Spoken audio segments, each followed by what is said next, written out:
what's going on? And then somebody got the confirmation that it was him. We just all started crying. He had such a positive vibe to him, like a want for more for himself and his friends, everyone. This is in broad daylight, right in the middle of an intersection that's very busy. There were plenty of witnesses on the scene who saw, somebody get out of a car, go up and shoot. So we knew that it was an intentional act. We knew that it was a homicide. She had what he was missing, he had what she was missing. It sounded like a great partnership. Then she starts really ghosting. He couldn't get a hold of her. She wouldn't answer his phone calls. And he had funded, everything. They know what we did. They know everything. I don't think you should be toxic right now. It's a sinister thing to do. She's an evil person.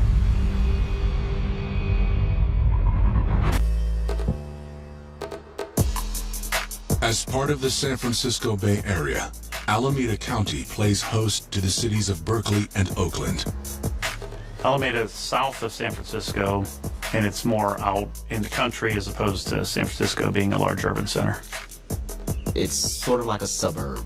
Alameda County is more subdued.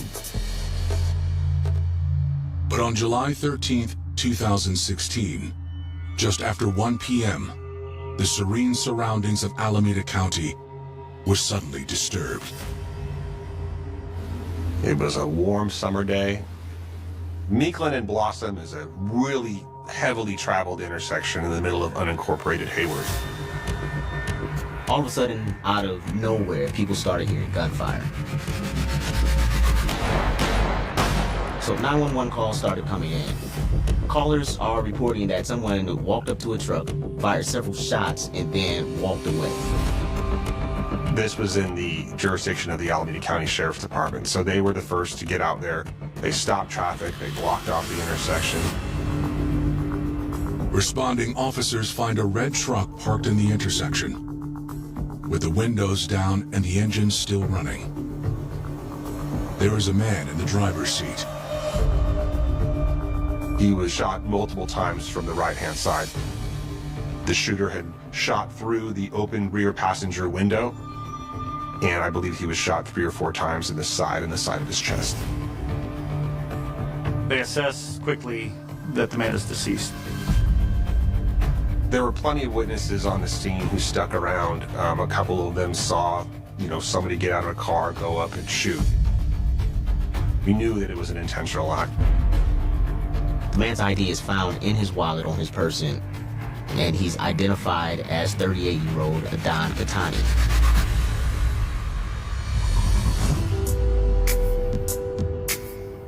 Adon Khatami was born on April 13, 1978. He was raised alongside his 3 siblings in San Francisco. His dad was Jordanian, his mom was Nicaraguan, and his mom's super tall. I think his dad was short. His grandma was the matriarch of his life and his family. He respected her so much, and she was very classy, very put together woman. He would always, straighten up and make sure his shirt was buttoned, and whenever it came to his grandmother and stuff like that. So he was definitely raised with a lot of morals and respect. When Adon was a teenager, his father passed away. I think that shifted his energy to wanting to protect and wanting to care for his family. And I think that was a strong drive for him throughout his life. Adon grew up fast after that. He became a father himself in his early 20s. He didn't stay in that relationship, but they remained friendly and decided to co-parent together. I met him actually for the first time when I was probably 16 or 17. And then years and years went by, and I kind of lived my life and was in my 20s and saw him again. He's so handsome. I just remember all the girls just all over him. So he's charismatic, to say the least. Monica and Adon eventually started dating. he had a 10-year-old son. I had 3 kids at the time. Then he had his son. And so the thing that we love to do the most is do stuff together with the kids. Adon worked hard at being a parent and a good partner in more ways than one. When it came to Adon and his work ethic and his work environment, like he had like a realty company and he would do selling houses and stuff like that. When I had met him, he wasn't doing the house selling anymore. He was working for the Yellow Pages. He would sell like, advertising for the Yellow Pages. But he just like was so dedicated to it, and he would put his little suit and tie on and just go running around having these meetings. A few years into the relationship, Adon and Monica got a surprise. We had that off and on dynamic going on, and around the time that our daughter was conceived, like it was probably a little bit more of like an off time. And then I became pregnant, and then it was just kind of like, he was scared about it at first. When we did the ultrasound, they said that it was a girl, and that was his joy was having a girl. So that made him very happy. After years of an on-again, off-again relationship, co-parenting helped Monica and Adon find their stride. So we struggled a lot in our relationship to actually get it right, like put it all together. And we were finally, like 7 years later, we were finally kind of getting it right. With his family life humming along, Adon looked to make a change in his professional life. He would always talk about how he wanted his own business so that he can feel laxed in the sense of knowing that he could provide for his son and his daughter. That was his drive. That's when he wanted to open up a cannabis club. Around this time, cannabis has just become eligible to become legalized, pending an election later on that year in November. In 2016, the cannabis industry was in its infant phase, as I call it. It was a newborn. It was an idea of what you wanted to do, but no real understanding of how to get there. When he was working in real estate, he had money saved and put away, large amount, so that he can save for his business. He always knew that one day he would have a business. So that was his put away money that he saved for this. And so when the time came and he thought he was going to be able to open this business, he literally took everything that he had. So there's over a dozen cannabis licenses. And so depending on how big your ambitions are and how deep your pockets are is kind of which one you go for. And so Adon obviously had the means to go forward with that. In order to start up a cannabis business, it's a very odd process, especially in California, to where the first thing you do is you go to your local regulators. So that would be your city municipalities, your counties, depending on where you are. And you fill an application if there are application spaces available. And it's hyper competitive. You have to do great outreach. You need to know your community. You need to know the people. You need to know the rules. Any business that is serious business, you have to let the community know that you're going to be there, especially owners. Adon's efforts were moving slowly but surely in the right direction. He had secured the property. He had secured the lease. He had some of the connections for, the building and getting the lease and some of the seed money. His next step was to secure this coveted permit.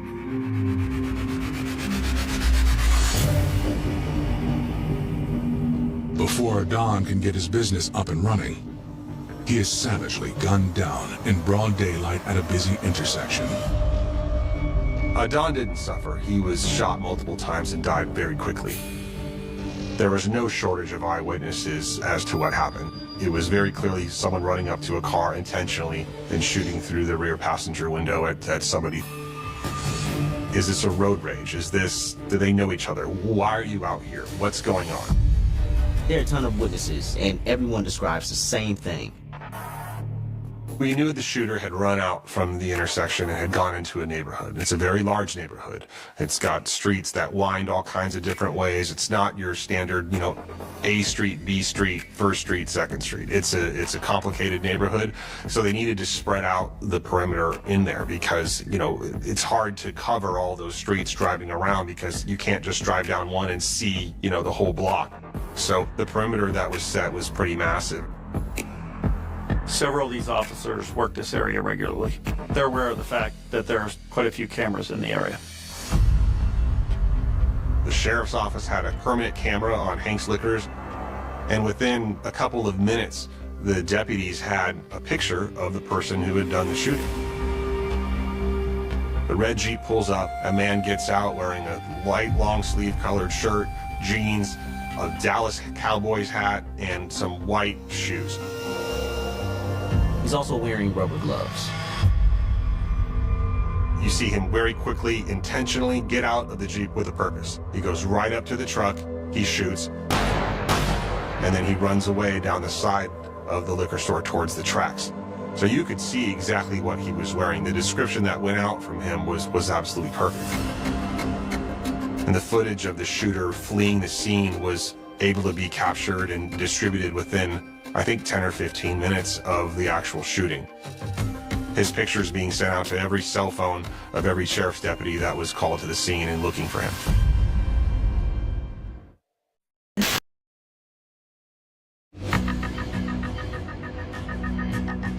Armed with surveillance images of the man who gunned down Adon Khatami at a busy intersection, helicopters, K-9 units, and patrol cars with the Alameda County Sheriff's Department launch a manhunt. The shooter runs right up and intentionally does this very quickly. You wonder why it happened. Was this a road rage incident? Had they got into it? Did they know each other? Did somebody cut each other off? That was completely unknown. It isn't long before a potential suspect is spotted. The image of the shooter fleeing the scene was sent out to all the sheriff's deputies in the area via, I believe it was an email, and they had the photo on their phones.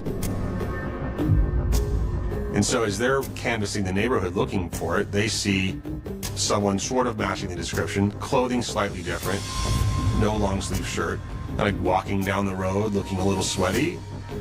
He was strolling down the street, trying to look like he was out for a leisurely jog. In a situation where you think it may be dangerous, you don't want to let that person know what you know. So they engaged him in a way, hey man, what's up? How you doing? What are you doing out here? And then the person's answers started to not make sense. The shooter was pat searched and made sure he didn't have a firearm on him, but as it was not certain he was the actual person yet, they pulled some rubber gloves out of the back of his pocket. And I'm like, what are those doing there? Because the shooter appeared to have been wearing gloves as well during the shooting. They place the man in the back of a patrol car. As the shooter's sitting in the back of the patrol vehicle, he's actually trying to make a phone call to somebody, and the deputies saw that and took his phone away from him. He tells them that his name is Johnny Wright and he is from Memphis. He was forthcoming about his name. He told them who he was, told them where he was from, and then he was brought back to the station to be interviewed. Johnny doesn't admit or deny involvement in the shooting. But what he does say gets their attention. He agreed to speak with the police and the detectives on the case, and then very coldly said, I don't want to talk anymore. Can you get a DA in here so I can sign up for the death penalty? Which is a very odd thing for a suspect to say in an interview, basically asking to plead guilty and get, what would have been beyond the maximum punishment in the case before ever having gone to court. He appeared to not have any remorse or regret. He didn't appear overly emotional. He didn't appear angry. He appeared that he'd taken accountability for what he did. He knew he was caught, and he knew he was, going to go to prison for a long time. Johnny is arrested and charged with murder. Detectives know that they have the shooter, but there's still a lot of questions. Why is he in California? Why did he shoot Adon? And who was driving the getaway car? Near the crime scene, the search continues for the red Jeep. 2 detectives were able to see the red Jeep pulled into our parking space and a young lady standing right outside of it. She's standing there smoking a cigarette with her phone out. When the police approached the driver in the red Jeep, she was a little guarded, a little not uncooperative, but not really forthcoming. She was giving very limited answers. Who have you been with today? Oh, my boyfriend. Where are you from? I'm not from here. She identifies herself as Chariot Burks from Memphis, Tennessee. Her not being from the area and also being from Tennessee became pretty suspicious, and at that point it was pretty obvious that 2 people were connected, that this was the red Jeep that he got out of and that they were both happened to be from the same state. Chariot Burks agrees to come to the station for questioning. She admits that she is in a relationship with Johnny Wright. He is her boyfriend, and Johnny had asked her to join him on this last-minute trip from Memphis to California. She stated that Johnny told her that they were coming to visit one of his relatives, and she didn't know anything about the shooting. She admitted to being the driver in the car. She gave varying accounts of, what she knew, what the reason was that he got out of the car, whether she knew he had a gun or not. At first she was saying, I didn't know he had a gun, but then I might have heard it rack. I don't know what it was, why he got out of the car. She said he just told her to drop him off at the intersection. She didn't see any shooting, but she did hear shots. She says she has no idea who Adon Katani is. Nonetheless, detectives are confident that both Chariot Burks and Johnny are responsible for the shooting. She was interviewed and Mr. Wright was interviewed, and the case was then presented to the DA's office for charging, and they were both charged with the murder of Adon Katani. But as far as why, all they have is a theory. These 2 people drove halfway across the country, and Johnny zeroed in on this one red truck and shot and killed Adon Katani. It looks like he knew exactly what he was doing and exactly who he was targeting. This could be a murder for hire.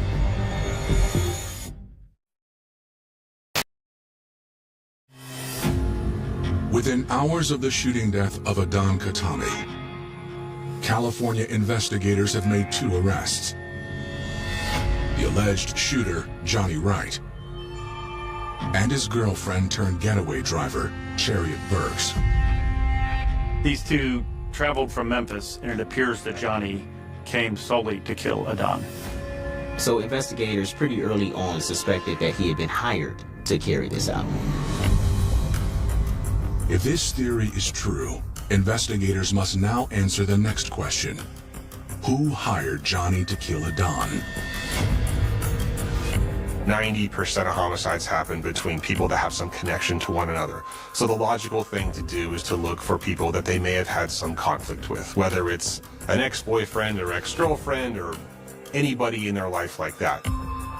So the detectives are going to go around and interview those people and see, where they were, what they knew about it. Investigators speak with Adon's family members, including the mother of his daughter, Monica Palau.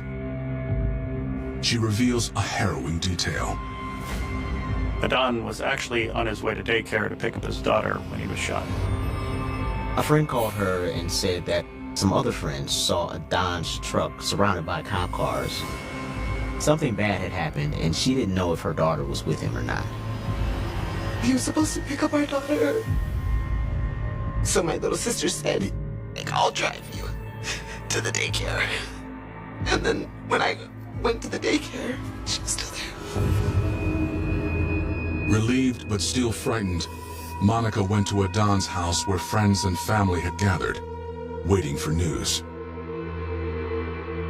Everybody in his family, his ex-girlfriend, were genuinely and completely surprised by this. He didn't really have those type of enemies in any way. He didn't have really acrimonious relationships with the mothers of his children.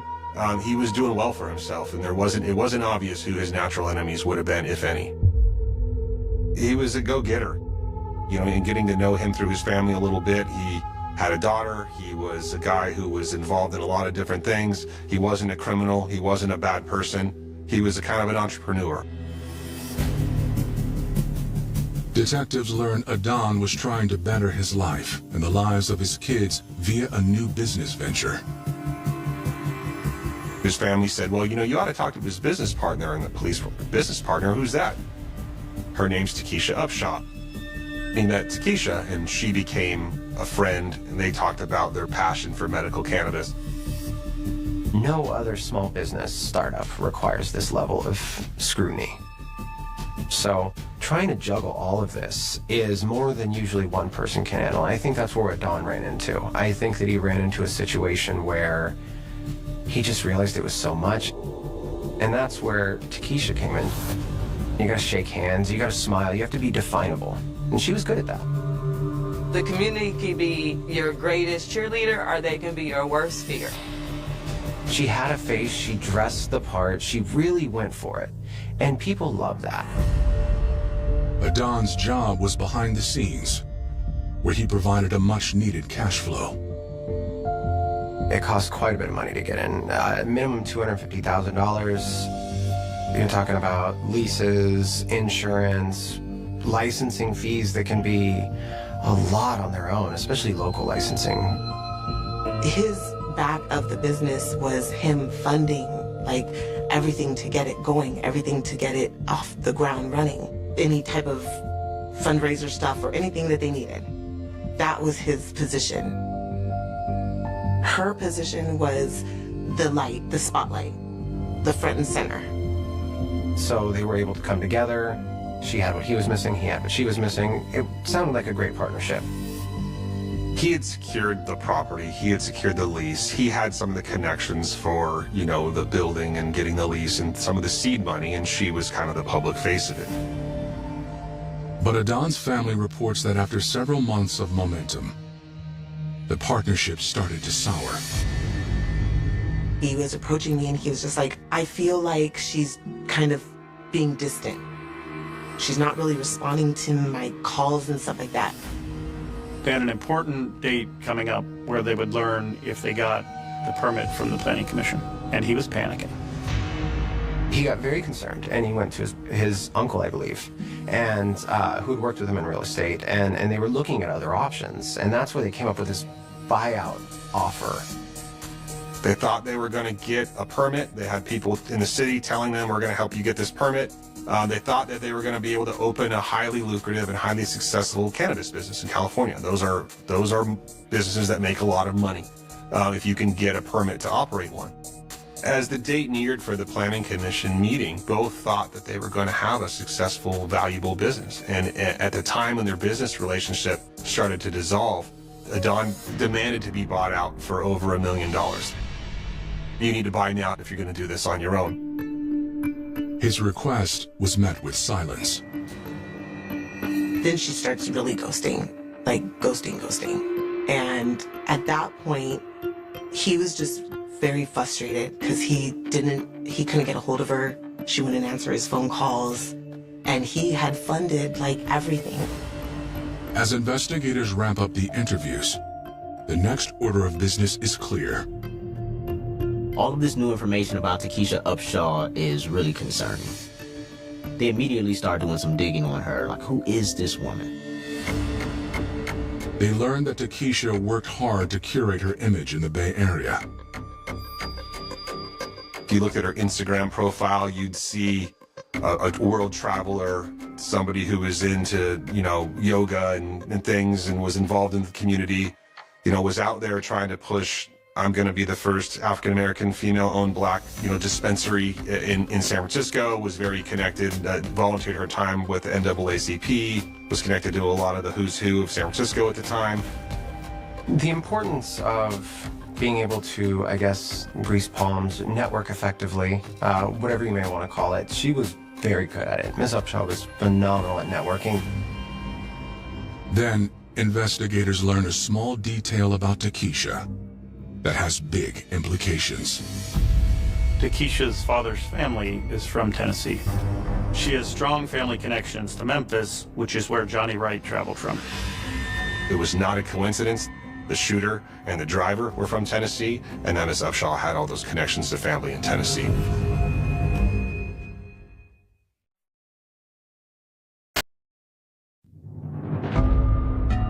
Investigators have learned Adon Khatami's business partner has family ties to the same hometown as the man who allegedly gunned him down.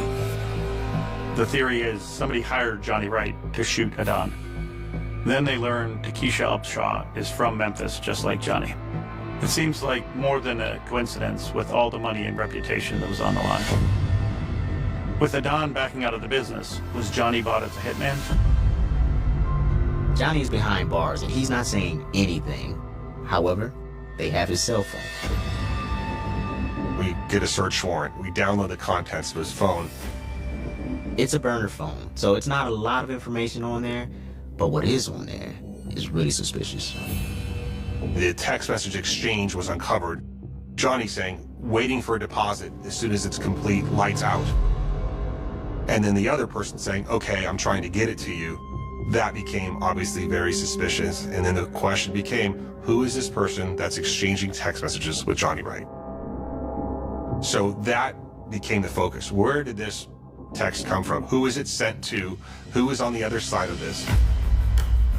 But the other phone number is also linked to a burner. And so we had to track that phone, not with the number, which wasn't connected to anybody, because you could put in Daffy Duck as your subscriber information, and that's not going to tell anybody anything. So then it became getting a search warrant for that phone and looking at the location in which these calls were being made from. So as the search warrant returns are coming in for the burner phone that was sending Johnny Wright text messages, then we find out that, this is locating at Miss Upshaw's house. Most people will think that if you go buy a burner phone and you make calls on it, it's not going to ever really come back on you and be traceable to you. But we're going to get location information off of that. This opens up a Pandora's box. So now investigators are going to open up Takesha's phone records. Not only did her personal cell phone contact these certain parties in Tennessee, but that burner phone was also contacting certain people in Tennessee.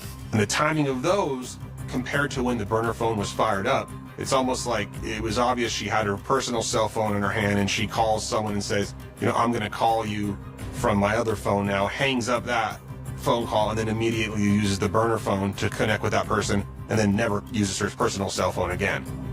So it was like the handoff from her personal phone to, now I'm going to do some dirt. Investigators place Takesha's home under surveillance. They see people coming and going with duffel bags. It's all speculation, but it looks like she's already moving and selling product illegally. Detectives continue to keep an eye on Takesha while building a case for her arrest. The big focus here is on the phone records. They realized early on that getting access to these is going to be key to solving the case. There was, I think, 16 warrants for 16 cell phones, both here in Tennessee that we got search warrants for, that we had to make the connections to find out where the calls were being made from. And the more we looked into it, the more central it got, that the person that was doing the communicating with everybody, and on the other side of those text messages saying they're trying to get money together, was somebody that was making an awful lot of phone calls from Takesha Upshaw's residence. Eventually, investigators hone in on another name. Wesley Brown popped up in the investigation based on the fact that at some point a couple of days before the homicide, the burner phone, stops being oriented and located within Miss Upshaw's residence at that location and moves to another location. It appears that she dropped the phone off in Berkeley at Wesley Brown's house. Wesley Brown was a friend of Takesha's. They had grown up together, they had known each other, and apparently a couple of days before the homicide, she drops off this burner phone over with him, and then he both makes and receives a couple of phone calls from the burner phone of Johnny Wright. I think in her mind, taking this phone and putting it with somebody else, maybe that was a way for her to try to distance herself from the whole thing. Almost 6 months after Adon was killed, investigators prepare not one, but 2 additional arrest warrants. They have motive They have phone records. They have connected Takesha and Wesley to the man who shot Adon. They've already arrested Chariot Burke and Johnny Wright. Now they are ready to also arrest Wesley Brown and, more importantly, Takesha Upshaw.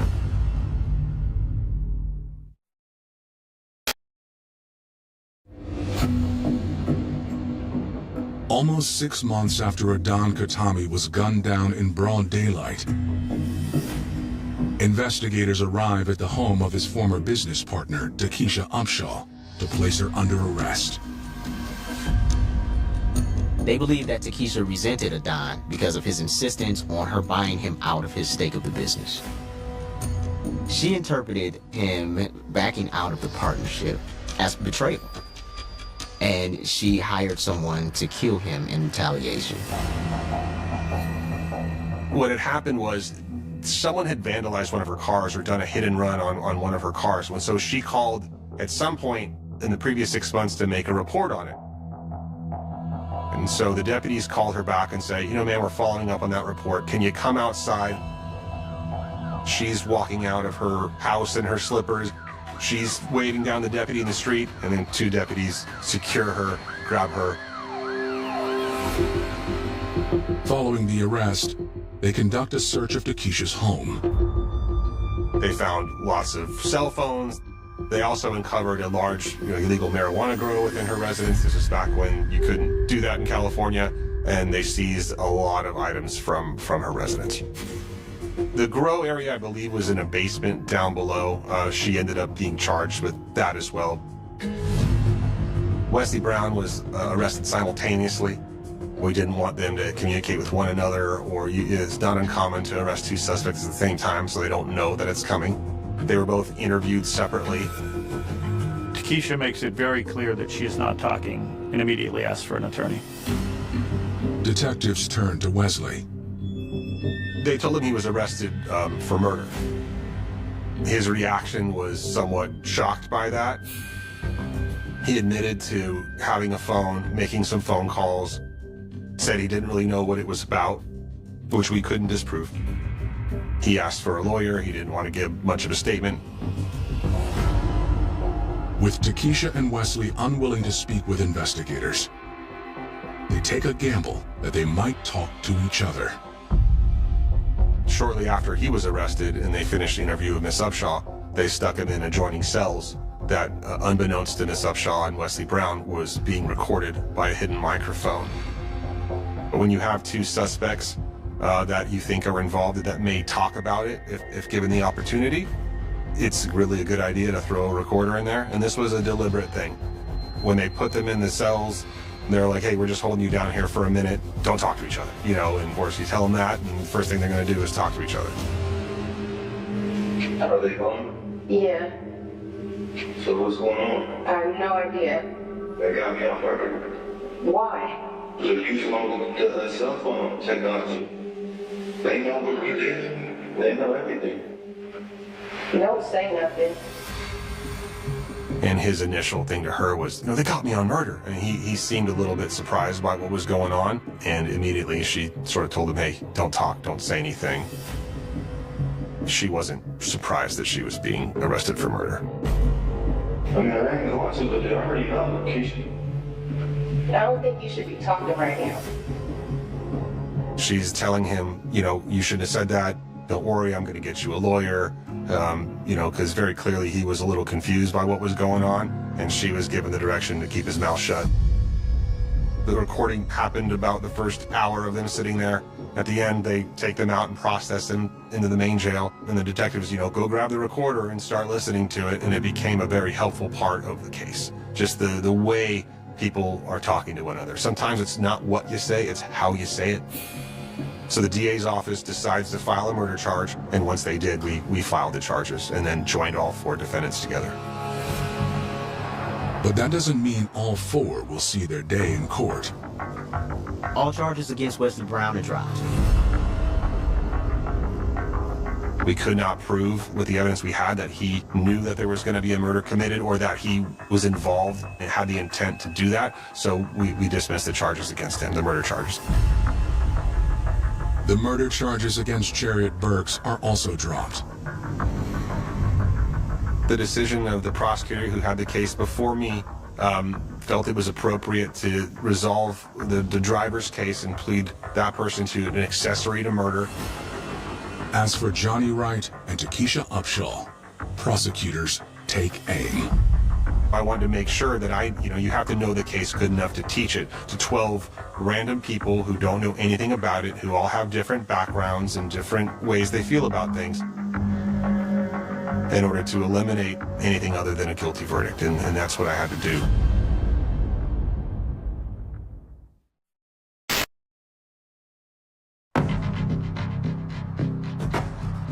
Adon Khatami's alleged hitman, Johnny Wright, takes a plea.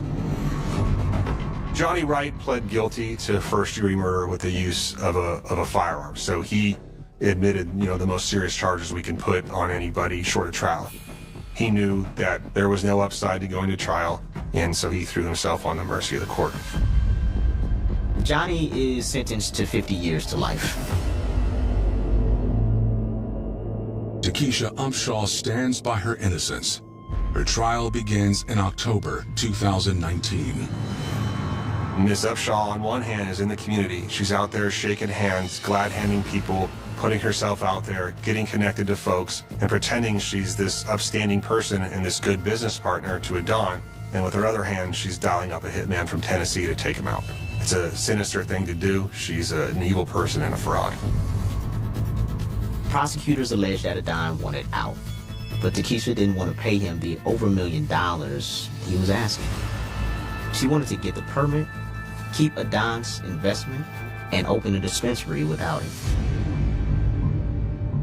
Prosecutors rely on the cell phone evidence to prove Takesha's involvement. As you examine these cell phone records, the interconnectedness between her phone and Johnny Wright's phone, it all started to make perfect sense. Partly to avoid what she saw as a forced buyout, and partly to get revenge for him leaving her high and dry. Threatening her well-cultivated reputation, Takesha hired Johnny to take Adon's life. In a tragic turn, prosecutors reveal that days after Adon was killed, Takesha received news from the planning committee. The permit she had worked so hard for and ultimately killed for was denied. People from the neighborhood argued that it was too close to a school, and the planning commission decided unanimously to deny the permit. The dispensary would not move forward, and Adon was killed for nothing. The defense has their turn, and for the first time since her arrest, Takesha speaks up. Miss Upshaw chose to exercise her right to testify in her own defense. She testified that she loved Adon, that he was her friend, that he was her business partner, that she was broken up by the whole thing. She tried to say that it was Wesley Brown that had planned the thing and that they were boyfriend and girlfriend and they were inseparable. They tried to argue that the burner phone belonged to Wesley and not Takesha. Wesley Brown was with me the whole time. He obviously had the burner phone and it was him. This was simply not true, and the charges against Wesley had already been dropped. Following 3 days of deliberation, the jury delivers their verdict. They found Takesha Upshaw guilty of first-degree murder, and she was later sentenced to life in prison. She accepted the verdict for what it was. I mean, she still claims to be innocent. She's never taken accountability or shown any remorse. If you asked her today, she'd probably say she had nothing to do with it.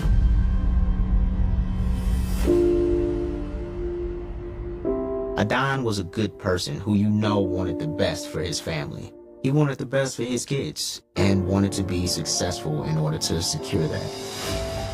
He was a bright, vibrant soul, strong as a man and as a person and a father. He had such a positive vibe to him, like a want for more for himself and his friends and everyone. He always wanted just more for everyone.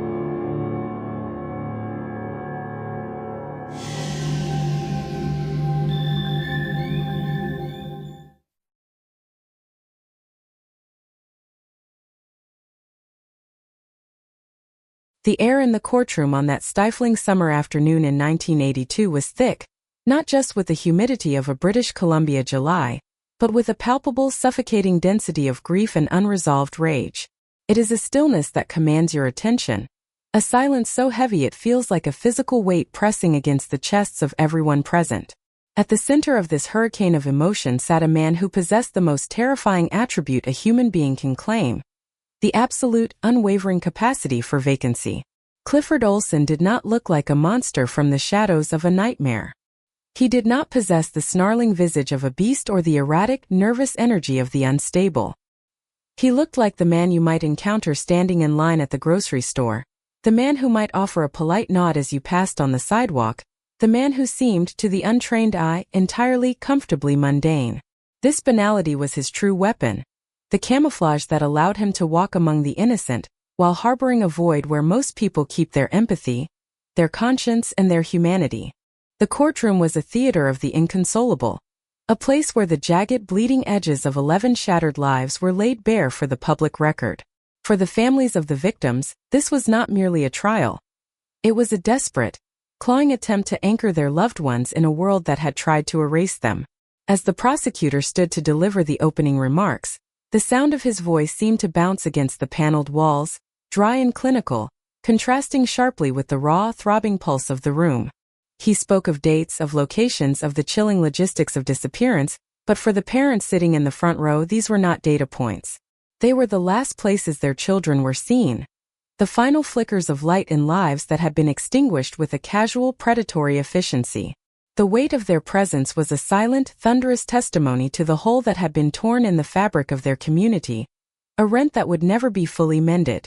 To look at Olson was to stare into a mirror that reflected nothing back. There was no flicker of recognition, no shadow of regret, no subtle tremor of human feeling that betrayed a soul in turmoil. He sat with a posture of practiced indifference, a man who seemed to view the entire proceedings not as a reckoning for the horror he had orchestrated, but as a secondary stage where he could play the lead role in a perverse drama of his own design. His eyes, fixed on a point in space just above the heads of the jury, were the eyes of a man who had long ago traded his connection to the living for a cold, clinical dominance. This was the man who had turned the lush, verdant forests of British Columbia into an abattoir, who had viewed the burgeoning innocence of youth as nothing more than a series of targets to be acquired and discarded. The world outside the courtroom doors remained indifferent to the suffering unfolding within, a world where the sun continued to rise over the Burrard Inlet, and the daily rhythms of life persisted as if they hadn't just been irrevocably altered. But inside, the trial was a microcosm of a society grappling with the realization that the peace they had taken for granted was a fragile, permeable membrane. People often wonder how such things happen, how a predator can exist in the plain sight of their neighbors. The answer, as the trial laid out in agonizing detail, was not that he was invisible, but that we are collectively wired to see what we expect to see. We expect to see humanity. We expect to see social cues. We expect to see the reflection of our own internal compasses. We are not evolved to recognize the void. We are not equipped to scan our surroundings for the absence of a soul. As the testimony began, the air in the room grew even colder, a chill that seemed to emanate from the very description of the events. There were parents who wept silently, their shoulders shaking with a vibration of loss that traveled through the floorboards of the courtroom to the very foundations of the building. There were siblings who stared with a focused, burning intensity at the man in the dock, as if their gazes alone could reach through his armor and extract an ounce of truth, a flicker of admission, a crack in the facade. Yet Olson remained an island of stillness, an anchor of cold, calculated detachment in a sea of emotional wreckage. He was the architect of this pain, and he watched the unfolding of his work with the satisfaction of an artist who knows he has successfully disturbed the world he so thoroughly loathed. What were these children like before they were transformed into a case number, a headline, a tragic milestone in the history of Canadian true crime? They were vibrant, chaotic, hopeful, and entirely irreplaceable. They were the laughter echoing in the hallways, the scuff marks on the front porch, the dreams whispered in the dark, the promise of futures that would never be realized. They were not just the victims of Clifford Olson. They were the essential pieces of a larger human puzzle that would forever remain incomplete.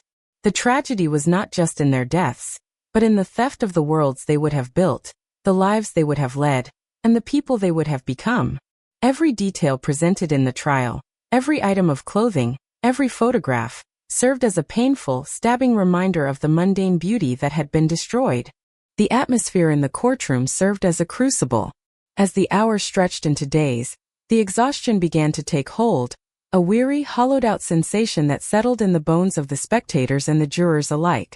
This was the slow, rhythmic grinding of the machinery of justice, a process designed to be deliberate, logical, and sterile, yet tasked with processing the most illogical and chaotic of human horrors. There is a profound irony in trying to apply the rule of law to an entity that operates entirely outside the boundaries of human social contracts. How do you judge the unjustifiable?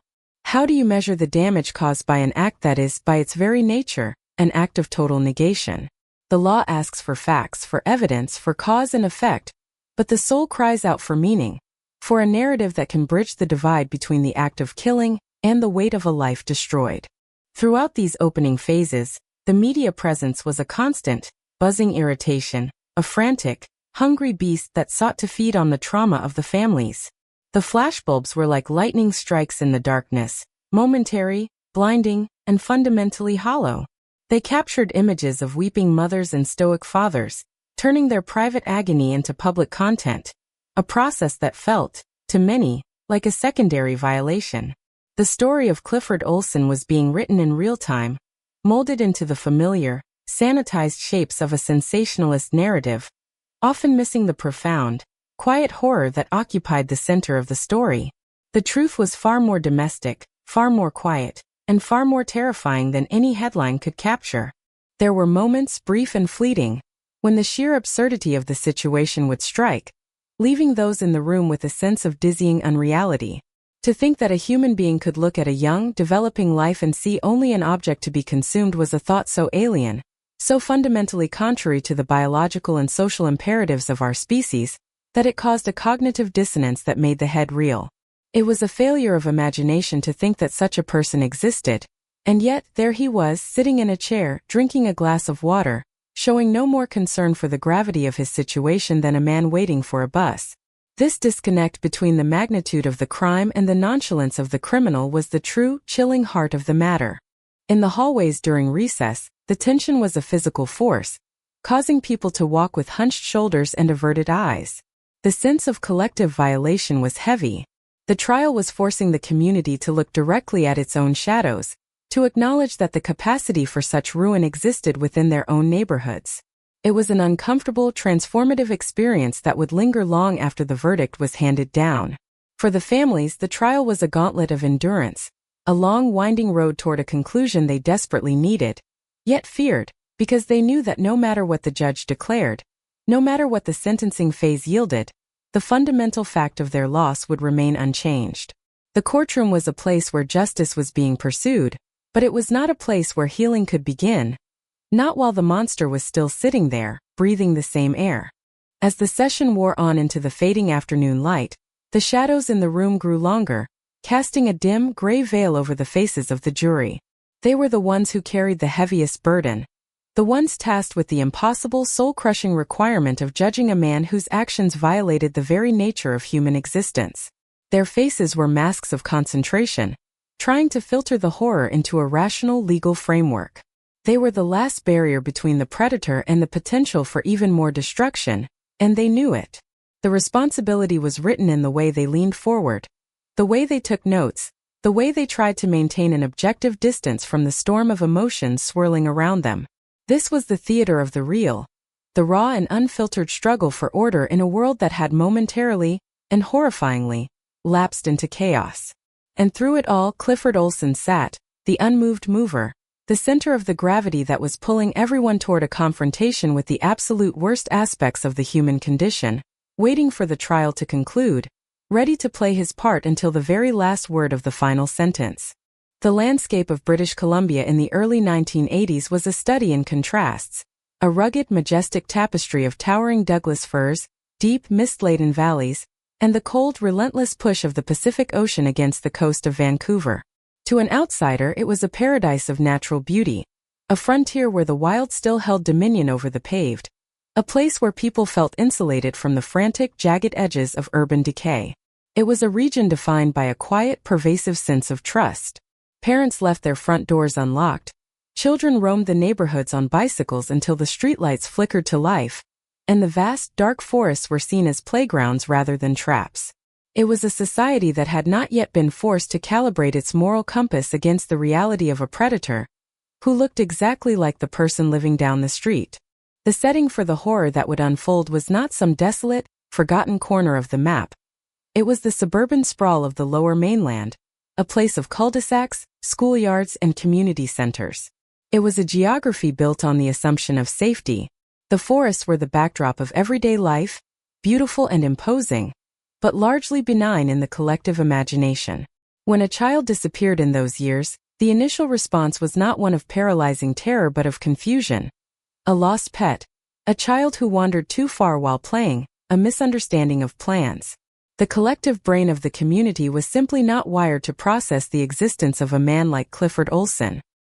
He was an anomaly that did not fit into the established pattern of their reality, and because they could not see him, he was free to move among them, hidden in plain sight. Olson's own background was a jagged, fractured narrative that offered no easy explanations for the monster he would become. He was not born into a vacuum of misery, nor was he the product of an environment that was universally recognized as broken. He was a man who lived a life of petty crimes and grand deceptions, a lifelong charlatan who had mastered the art of being whatever the situation required him to be. He was the perpetual chameleon, drifting from one social stratum to another, leaving a trail of discarded identities and broken promises in his wake.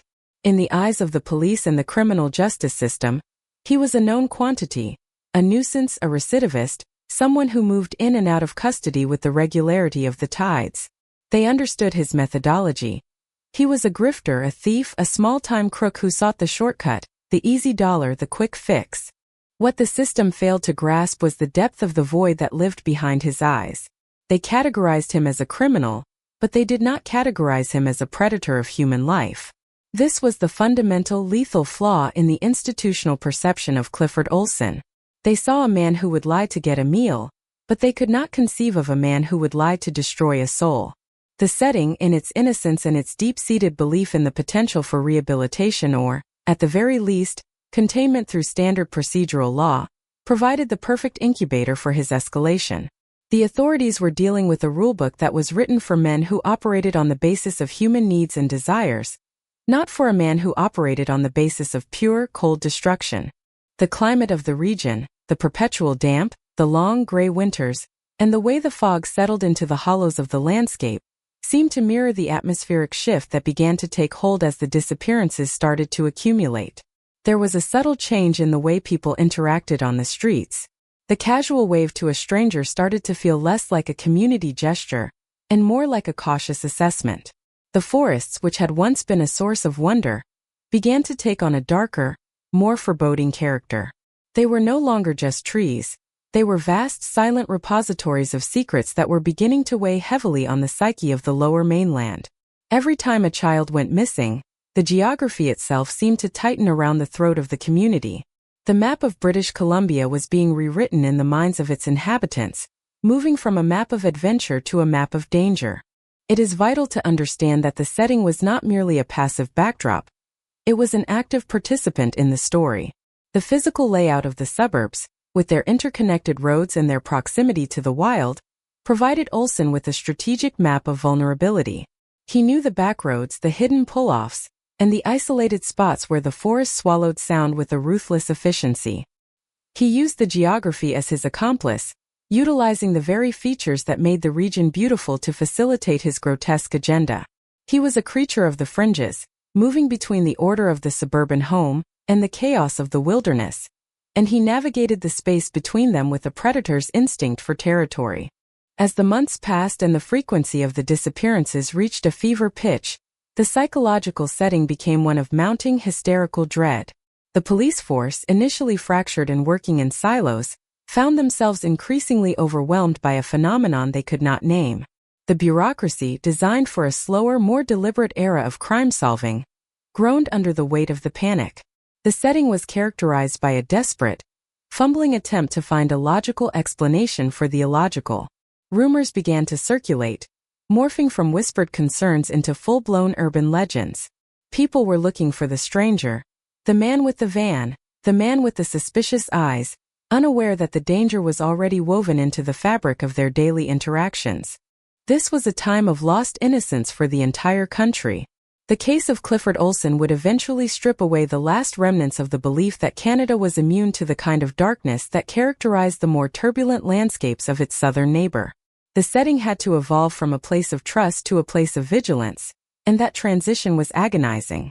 It required every parent to look at their child and realize that their neighborhood, their school, and their forest were not the safe havens they had been promised. This shift in the collective consciousness was the most profound change in the landscape. It wasn't the physical trees or the roads that changed. It was the way people inhabited them. The world grew smaller, more guarded and deeply, achingly aware of the thinness of the line between security and total annihilation. In the midst of this shifting, darkening setting, the police stations became centers of high-stakes, frantic activity. The walls were covered in maps, pins, and photographs, a visual representation of a nightmare that refused to be solved. Officers who had dedicated their lives to protecting the public found themselves in an agonizing race against a man who seemed to be playing a game only he understood. The tension was suffocating. Every phone call, every report of a sighting, every scrap of forensic evidence was handled with a mix of hope and paralyzing fear. The setting of the investigation was one of stark, unrelenting pressure, where the cost of a single error was not just a procedural setback, but another life cut short. The community centers and schools, once the beating heart of local life, became the focal points for a new somber kind of vigilance. Parents held meetings, drafted safety plans, and organized neighborhood patrols, turning the quiet suburban streets into a watchtower. It was a profound transformation of the landscape of daily existence. The setting of the tragedy was ultimately the home itself, the very place where protection should be absolute. The realization that even that sanctuary was not impenetrable caused a deep, existential fracture in the local culture. It was a trauma that would redefine the relationship between the citizen and the state, between the neighbor and the neighbor, and between the child and the world. The stage had been set, the players were in place, and the theater of the macabre was ready to begin its long, harrowing performance against the backdrop of a province that would never, ever be the same again. Every tree, every road, every quiet suburban lane in the Lower Mainland carries the echo of those days, a silent, enduring testament to the moment when the beauty of the setting was irrevocably scarred by the touch of a man who belonged to no community, no kinship, and no code. To understand the tragedy of Clifford Olson, we must first pull back the veil on the lives that were so abruptly, and so cruelly, extinguished. These were not just names in a file, not just entries in a coroner's log, and certainly not the faceless entities that the killer presumed them to be. They were vibrant, evolving stories in their own right, children and young people who were, in every sense, the heartbeat of their respective families. To view them through the lens of their final, terrifying moments is a disservice to the beauty and potential of the lives they led before they encountered the void. Each of them possessed a constellation of dreams, habits, loves, and fears that made their existence a singular, irreplaceable phenomenon. Take, for instance, the way they moved through the world. Some were the boisterous spirits, the ones whose laughter was a constant, welcome background hum in their family kitchens. They were the ones who left their scuff marks on the hallway floors, the ones whose bedrooms were cluttered with the remnants of their passions, broken toys, unfinished sketches, sports equipment, and the eclectic libraries of youth. Others were the quiet observers, the thoughtful ones who walked with a budding sense of purpose, navigating the awkward, thrilling transition from childhood to the first edges of independence. They were the bridge builders, the friends who offered a listening ear, the students who looked at the horizon with the quiet confidence of those who believe the world is fundamentally a place of promise. Their parents and siblings knew them not as symbols of a public tragedy, but as the intimate details of a home. They knew the way they took their cereal in the morning, the specific tone of their voice when they were excited about a new discovery, the way they would slump in their chairs while struggling over a homework assignment, and the way they would beam with pride at a small personal victory. These were children who had favorite songs they hummed under their breath, who had secret fears they occasionally shared in the quiet moments before sleep, and who had established rhythms of life that were supposed to continue for decades. The horror of the predator is that he acts as an eraser. He attempts to wipe the slate clean of all that personality, all that history, and all that future, reducing a human life to a commodity to be discarded in a ditch or a forest floor. But the families refused to let that happen. The portraits they painted, when forced to speak in the aftermath, were of people who were acutely, painfully alive. They spoke of the boy who loved the mechanics of bicycles, always tinkering with gears and chains, trying to understand how things worked. They spoke of the girl who was a fierce competitor on the soccer field, whose energy was infectious, and who carried a spirit of optimism that could light up a room. They spoke of the young men who were just beginning to explore their own strength, whose futures were wide open and filled with the possibility of travel, career, and love.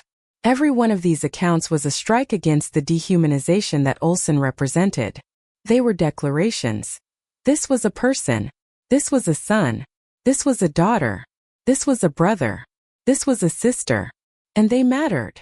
What links these victims in the public consciousness, beyond the grim tether of the killer's actions, is the common thread of potential. Olson didn't just kill individuals, he killed potential.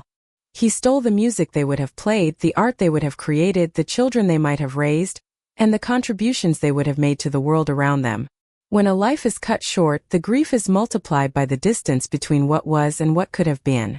The families had to bear the crushing weight of that distance. They didn't just mourn the presence of their loved ones. They mourned the absence of a future that they had spent years dreaming of, nurturing and protecting. They were mourning the empty seat at the dinner table, the graduation ceremony that would never happen, the wedding that would never take place, and the quiet, ordinary progression of life that had been severed. The vulnerability of these young people was not a weakness. It was the mark of their humanity. They were living in a world that, at the time, still operated on the premise of basic human decency. They had the courage to walk through their neighborhoods, the confidence to trust in the social order, and the innocence to believe that the world would be as kind to them as they were to others. Olson betrayed that trust in the most fundamental way imaginable. He used their own capacity for empathy, their politeness, and their inherent goodness as the tools of his trade. He approached them not as a monster, but as a person who needed help, a person who might offer a ride, a person who could be trusted. He preyed upon the very best instincts of these young people, turning their virtues into their executioners. In the wake of their absence, the silence in their homes became a crushing presence. The families lived in a state of suspended animation, a surreal reality where the items left behind, a pair of sneakers, a half-read book, a note on the refrigerator, became relics of a life that felt both impossibly far away and agonizingly near. These objects were not just things. They were anchors to memories that the parents were desperate to preserve, even as they felt the relentless erosion of time. They were the tangible proof that these children had lived, that they had taken up space in the world, that they had been loved with a ferocity that survived the violence of their deaths. The task of the families became one of preservation, a constant, grueling struggle to keep the essence of their lost loved ones from being consumed by the narrative of the predator. We see, in the testimonies of those who knew them best, a portrait of a generation that was defined by its resilience and its spirit. These were not children who were defined by their victimhood. They were defined by their curiosity, their humor, their kindness, and their burgeoning individuality. They were the ones who would have helped build the future, and their loss was a tragedy that rippled far beyond the immediate circle of their kin. When we look at their photographs, we don't just see the tragic outcome. We see the light that Olson tried and ultimately failed to fully extinguish. That light lives on in the stories that are told, in the advocacy of the parents who fought for change, and in the unwavering commitment to ensure that their names are remembered, not as casualties, but as human beings who lived, breathed, and left an indelible mark on the hearts of those who loved them. The family's courage in the face of such insurmountable pain is perhaps the most significant part of this narrative. They were forced to endure the unthinkable, to navigate a system that often seemed more interested in the rights of the accused than in the suffering of the survivors, and to process a type of trauma that defies language. Yet, they emerged as the keepers of the truth. They refused to let their loved ones be forgotten, and they refused to let the killer define the final chapter of their lives. They became the architects of a legacy of justice and protection, ensuring that the void created by the predator was filled, in some small measure, by the light of remembrance. In the end, it is their stories that matter. It is the memory of who they were, the dreams they held, the laughter they shared, and the love they inspired, that provides the strongest foundation for understanding the true cost of Olson's actions. To focus only on the killer is to play into the dynamic he craved. To focus on the victims is to honor the humanity he could never comprehend. As we traverse this dark history, we do so with the knowledge that the people whose lives were stolen were not merely symbols of a crime, but the precious, irreplaceable hearts of a community, and it is through their stories and only their stories that we can begin to comprehend the magnitude of what was lost, and the depth of the legacy they have left behind in the hearts of a province that still aches for them today. The transition from the ordinary rhythmic flow of suburban life to the suffocating grip of the monstrous is rarely instantaneous. It is a slow, creeping rot that begins in the shadows of the unnoticed. For the families of the young victims, the incident, the event that shattered their reality, did not arrive with a fanfare or a cinematic explosion. It arrived as a subtle disruption, a deviation from the predictable schedule that defines the existence of any family. It was the moment a child failed to walk through the front door at the expected time, the moment a phone call went unanswered, or the fleeting glimpse of a vehicle that didn't belong in the neighborhood. These were the first tremors of an earthquake that would eventually level the foundations of their collective security. The act itself, the violent intersection of Clifford Olson's predatory intent and the vulnerability of a young, trusting life, is a reality that defies the structures of human logic. To describe it is to acknowledge a failure of imagination. The cold, calculated mechanics of his method were designed to minimize resistance, to isolate and to negate. He relied on the very architecture of the suburban landscape he inhabited to facilitate his crimes. He was not a creature of the dark alleys in the heart of the city. He was a master of the open road, the quiet park, and the deceptive safety of the roadside. He understood that the most effective way to hunt in a society predicated on trust was to mirror the appearance of a helping hand. When the incidents occurred, they were masked by the innocence of the environment. The weather in British Columbia, with its tendency toward gray skies and heavy, damp mist, provided the perfect shroud for his movements. He operated in the gaps, the moments between school and home, between the supervised play and the free-roaming independence of youth. The tragedy unfolded in the spaces that were supposed to be the safest, turning the daily commute, the walk to the local store, or the path through the neighborhood trail into a gauntlet of terror. For the victims, there was no warning, no dramatic crescendo. There was only the jarring, impossible pivot from the known world to a place of utter helplessness. The nature of these incidents was such that they forced a radical recalibration of what it meant to be a parent, a child, and a citizen. The terror was not just in the violence itself, but in the realization that the community had been breached from within. There was no foreign entity to blame, no distant threat that could be kept at bay by walls or borders. The danger was a man who lived in the same neighborhoods, breathed the same air, and mimicked the same social codes as everyone else. This revelation was the true incident, the moment the community realized that the barrier between the mundane and the nightmare had become entirely permeable. It was a shattering of the illusion of immunity. The psychological impact of these events on the families was immediate and absolute. It was a form of trauma that arrived like a tidal wave, washing away the structures of normalcy and leaving behind only the jagged, freezing wreckage of their lives. Every parent knows the specific texture of their child's presence, the sound of their footsteps, the cadence of their laughter, the smell of their hair. When that is suddenly, irrevocably removed, the sensory world becomes a place of ghosts. For the families, the time following the incident was a descent into a gray, featureless purgatory, where every passing minute was an agonizing reminder of the void where a living, breathing person should have been. The investigation into these incidents revealed the chilling efficiency with which Olson worked.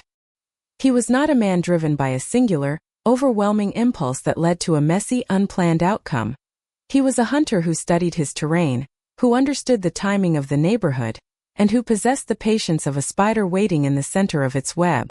He leveraged the kindness of his targets. He would offer a ride, feign a problem, or present a facade of harmless authority that allowed him to overcome the natural, protective instincts of a young person. The incident was not a struggle of physical might, it was a manipulation of social trust. That is why it hit so hard, because it weaponized the very values that the community held dear. As the incidents mounted, the landscape of the lower mainland began to mirror the internal state of its residents. The forests and trails, once celebrated as the jewels of the region, took on a sinister looming quality. They were no longer the setting for a childhood adventure. They were the locations where the incidents concluded, the dark theaters where Olsen enacted his final, horrific transformation of his victims. The physical locations themselves became imbued with the weight of the tragedy. Every pull-off on the highway, every dense thicket of firs, every forgotten gravel road became a monument to a specific localized horror. The environment had been tainted, and the community could no longer pass through it without feeling the ghostly echo of what had been buried there. The collective memory of these incidents is a mosaic of fragmented details. A witness who saw a car of a certain make, a parent who heard a distant sound, a child who remembered a stranger's voice. These were the shards of a shattered mirror, and in the beginning, there was no coherent picture to be found. The police were forced to operate in a fog of uncertainty, trying to piece together a reality that felt like a fever dream. The incidents were disjointed, occurring in different jurisdictions, at different times, and against different backgrounds, making it nearly impossible for the authorities to realize that they were dealing with a single persistent shadow. It was only through the agonizing accumulation of these reports, the slow, painful realization that a pattern was emerging from the chaos, that the true nature of the incident began to take shape. The incident is also the point of departure for the long, arduous journey of justice. It was the moment that set the clock in motion, the countdown to the day when the society would have to reckon with the reality of Clifford Olsen. But in the immediate aftermath there was no justice, only the raw, pulsating wound of the present. There was the search, the hope that the child would be found, the gradual sickening erosion of that hope, and the eventual devastating discovery. Each stage of this process was its own incident, its own layer of trauma that had to be endured by the families. They were forced to live through the uncertainty, to speak with the media, to engage with the police, and to wait, always to wait, for the news that would finally confirm the nightmare. To look back at these events now is to understand the profound shift they caused in the collective psyche. The incident served as the catalyst for a fundamental change in the relationship between the citizenry and the state. It taught a generation that safety is not a birthright, but a fragile, negotiated state that requires constant, vigilant maintenance. It transformed the way children were raised, the way neighborhoods were organized, and the way the law was enforced. The incidents, as gruesome and devastating as they were, acted as a mirror, showing the community exactly how vulnerable it had become and forcing it to harden its defenses. It was a baptism by fire, a traumatic initiation into a world that no longer promised security. The weight of these events is carried today by the survivors, and by the community that was forced to witness the dismantling of its own innocence. The tragedy was not just in the loss of the children, but in the loss of the assumption of a better, safer world. Every time a new incident occurred, it was a strike against the heart of the region, a piece of the social contract being ripped away. And yet, the families persisted.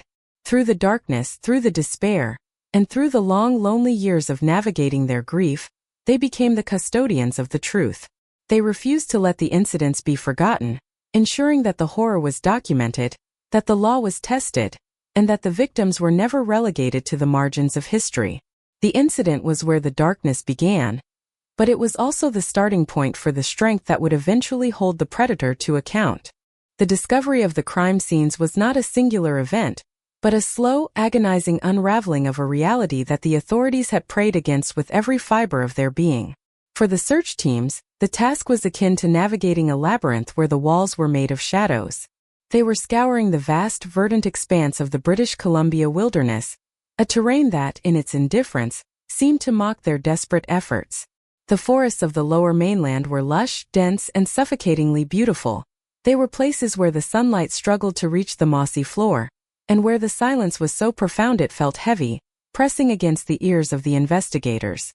Each step taken off the beaten path was a gamble against time, an attempt to bridge the yawning chasm between the missing and the found. When the first clues began to emerge, they were fragile, almost ethereal remnants of the life that had been violently extinguished. A discarded garment, a personal item left behind, a sign of disturbance in the undergrowth. These were the breadcrumbs that led to the heart of the nightmare. For the forensic teams, Every discovery was a clinical, devastating assault on their senses. They arrived at these sites not as explorers, but as scavengers of the truth, tasked with collecting the scattered fragments of a stolen existence. The methodology of their work was a study in paradoxes. They had to be meticulous, scientific, and objective while standing in the middle of a scene that screamed of a primal, irrational hatred. The clash between the sterile, blue-gloved precision of the lab and the raw, untamed horror of the woodland setting created a dissonance that haunted the investigators long after the scene was cleared. The locations themselves became indelible stains on the regional consciousness. They were not just locations on a map, they were grave sites that had been selected with a calculated, predatory indifference. The killer, Clifford Olson, had chosen these spots to serve as the silent witnesses to his transgressions, hidden beneath the canopy of towering firs and tangled brush. Each scene was a deliberate placement, a final indignity inflicted upon the victims, an attempt to hide them from the world and perhaps from the memory of their families. But the wilderness, for all its capacity to obscure, also preserved the secrets in a way that eventually rendered them undeniable. The physical evidence recovered from these sites became the unbreakable links in the chain of accountability that would eventually snare the predator. There was a peculiar, chilling rhythm to the discovery phase. It was marked by the sickening realization that the pattern the police had feared was indeed coming to pass. With each recovery, the scope of the horror widened, and the urgency of the investigation transformed into a frantic, desperate race. The investigators were working under the crushing weight of public panic, the scrutiny of the media, and the agonizing, unspoken hope of the families whose children were still among the missing. The air in the command centers was thick with the scent of stale coffee, tobacco smoke, and the palpable tension of men and women pushed to the very limits of their endurance. They were no longer just searching for answers. They were searching for the scope of the monster's reach, for the definitive confirmation of a scale of cruelty that seemed impossible to fathom. The forensic evidence was the cold, unyielding language of the case. It spoke in the terminology of DNA, of ballistics, of decomposition, and of tool marks, a vocabulary that sought to strip away the emotional terror and replace it with the irrefutable. Every item recovered was tagged, bagged, and logged, treated with a reverence that stood in stark contrast to the violence of the act. These items were the witnesses that could not be intimidated, the testimony that could not be forgotten. They were the tangible remnants of lives that had been interrupted, and for the families, they were the final physical links to the children who had been taken from them. The process of discovery was a brutal, systematic dismantling of the denial that had been their only refuge since the disappearances began. But beneath the technical processes, there was the human element of discovery, the moment an investigator found something that made the crime suddenly viscerally real. It was the sight of a school book, a favorite toy, or a piece of jewelry that had been personalized by a child's touch. These were the moments that broke the professional armor of the most seasoned detectives.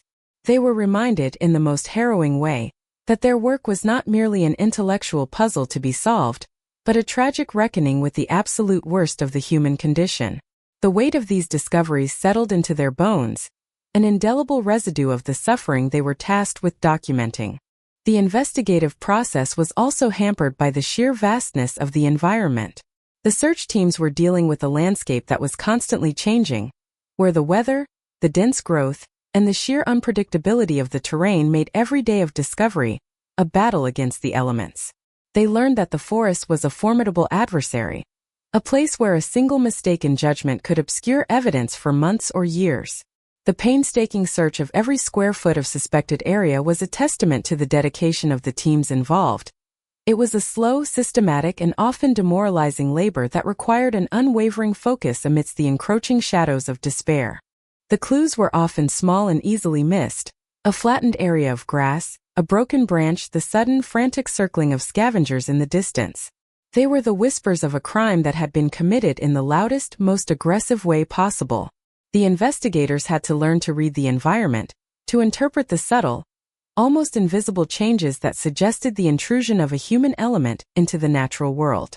This was a form of literacy born of trauma, a way of understanding that the very earth itself had been disturbed, scarred by the presence of a man who looked at the beauty of the wilderness and saw only a convenience. As the body of evidence grew, the picture of the perpetrator began to solidify, no longer a vague threat, but a tangible, observable entity. The clues that had initially seemed disparate and unconnected began to align, forming a terrifying, cohesive narrative of predation. It was the discovery phase that finally allowed the police to move from a state of frantic reaction to one of focused, deliberate pursuit. They had the roadmap, they had the forensic history, and they had the undeniable reality of the damage that had been wrought. The scene of the crime was no longer just a place of death. It was the starting point for the long, arduous road to the courtroom. Looking back, the discovery phase stands as a monument to the resilience and the tenacity of those who were called upon to confront the abyss. They worked through the exhaustion, through the psychological trauma, and through the mounting public pressure, always focused on the singular goal of bringing the truth to light. The discovery was the bridge between the unknown and the known, the painful, necessary process of documenting the nightmare so that it could be countered with the weight of law. It was a phase marked by profound loss, but also by a stubborn, unyielding commitment to justice that refused to let the darkness prevail. The legacy of these discoveries is a permanent scar on the history of British Columbia. The locations where the victims were recovered are now part of a collective, traumatic geography, places that serve as a reminder of the vulnerability of the innocent and the capacity of the predatory. For the families, the recovery of their loved ones, no matter how agonizing the circumstances, was a final, terrible form of closure. It was the transition from the agonizing limbo of not knowing to the shattering, definitive reality of the loss. It was a day that ended the search, but also a day that inaugurated a lifelong, soul-wrenching pilgrimage of grief. Through the discovery of the truth, however ugly and painful it was, the foundations were laid for the pursuit of accountability, ensuring that the monster who left his mark upon the wilderness would eventually be forced to face the light of justice. The investigation into the crimes of Clifford Olson was not merely a procedural challenge.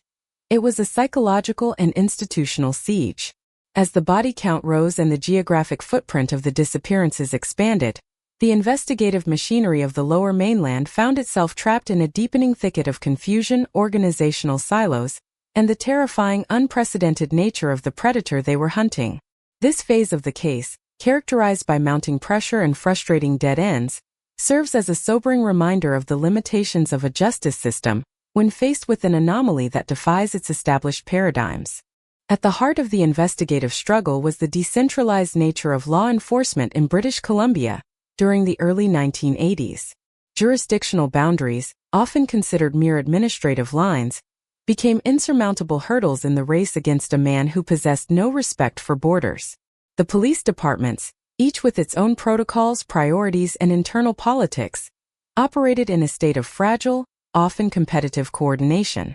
Information that could have been the vital link between a missing child in one suburb and an abduction in another was frequently sequestered in separate files, categorized as isolated incidents rather than the manifestations of a singular, recurring threat. The killer, intuitive and cunning, moved through these jurisdictional gaps with the fluidity of a ghost. The suspects, meanwhile, were a rotating cast of shadows.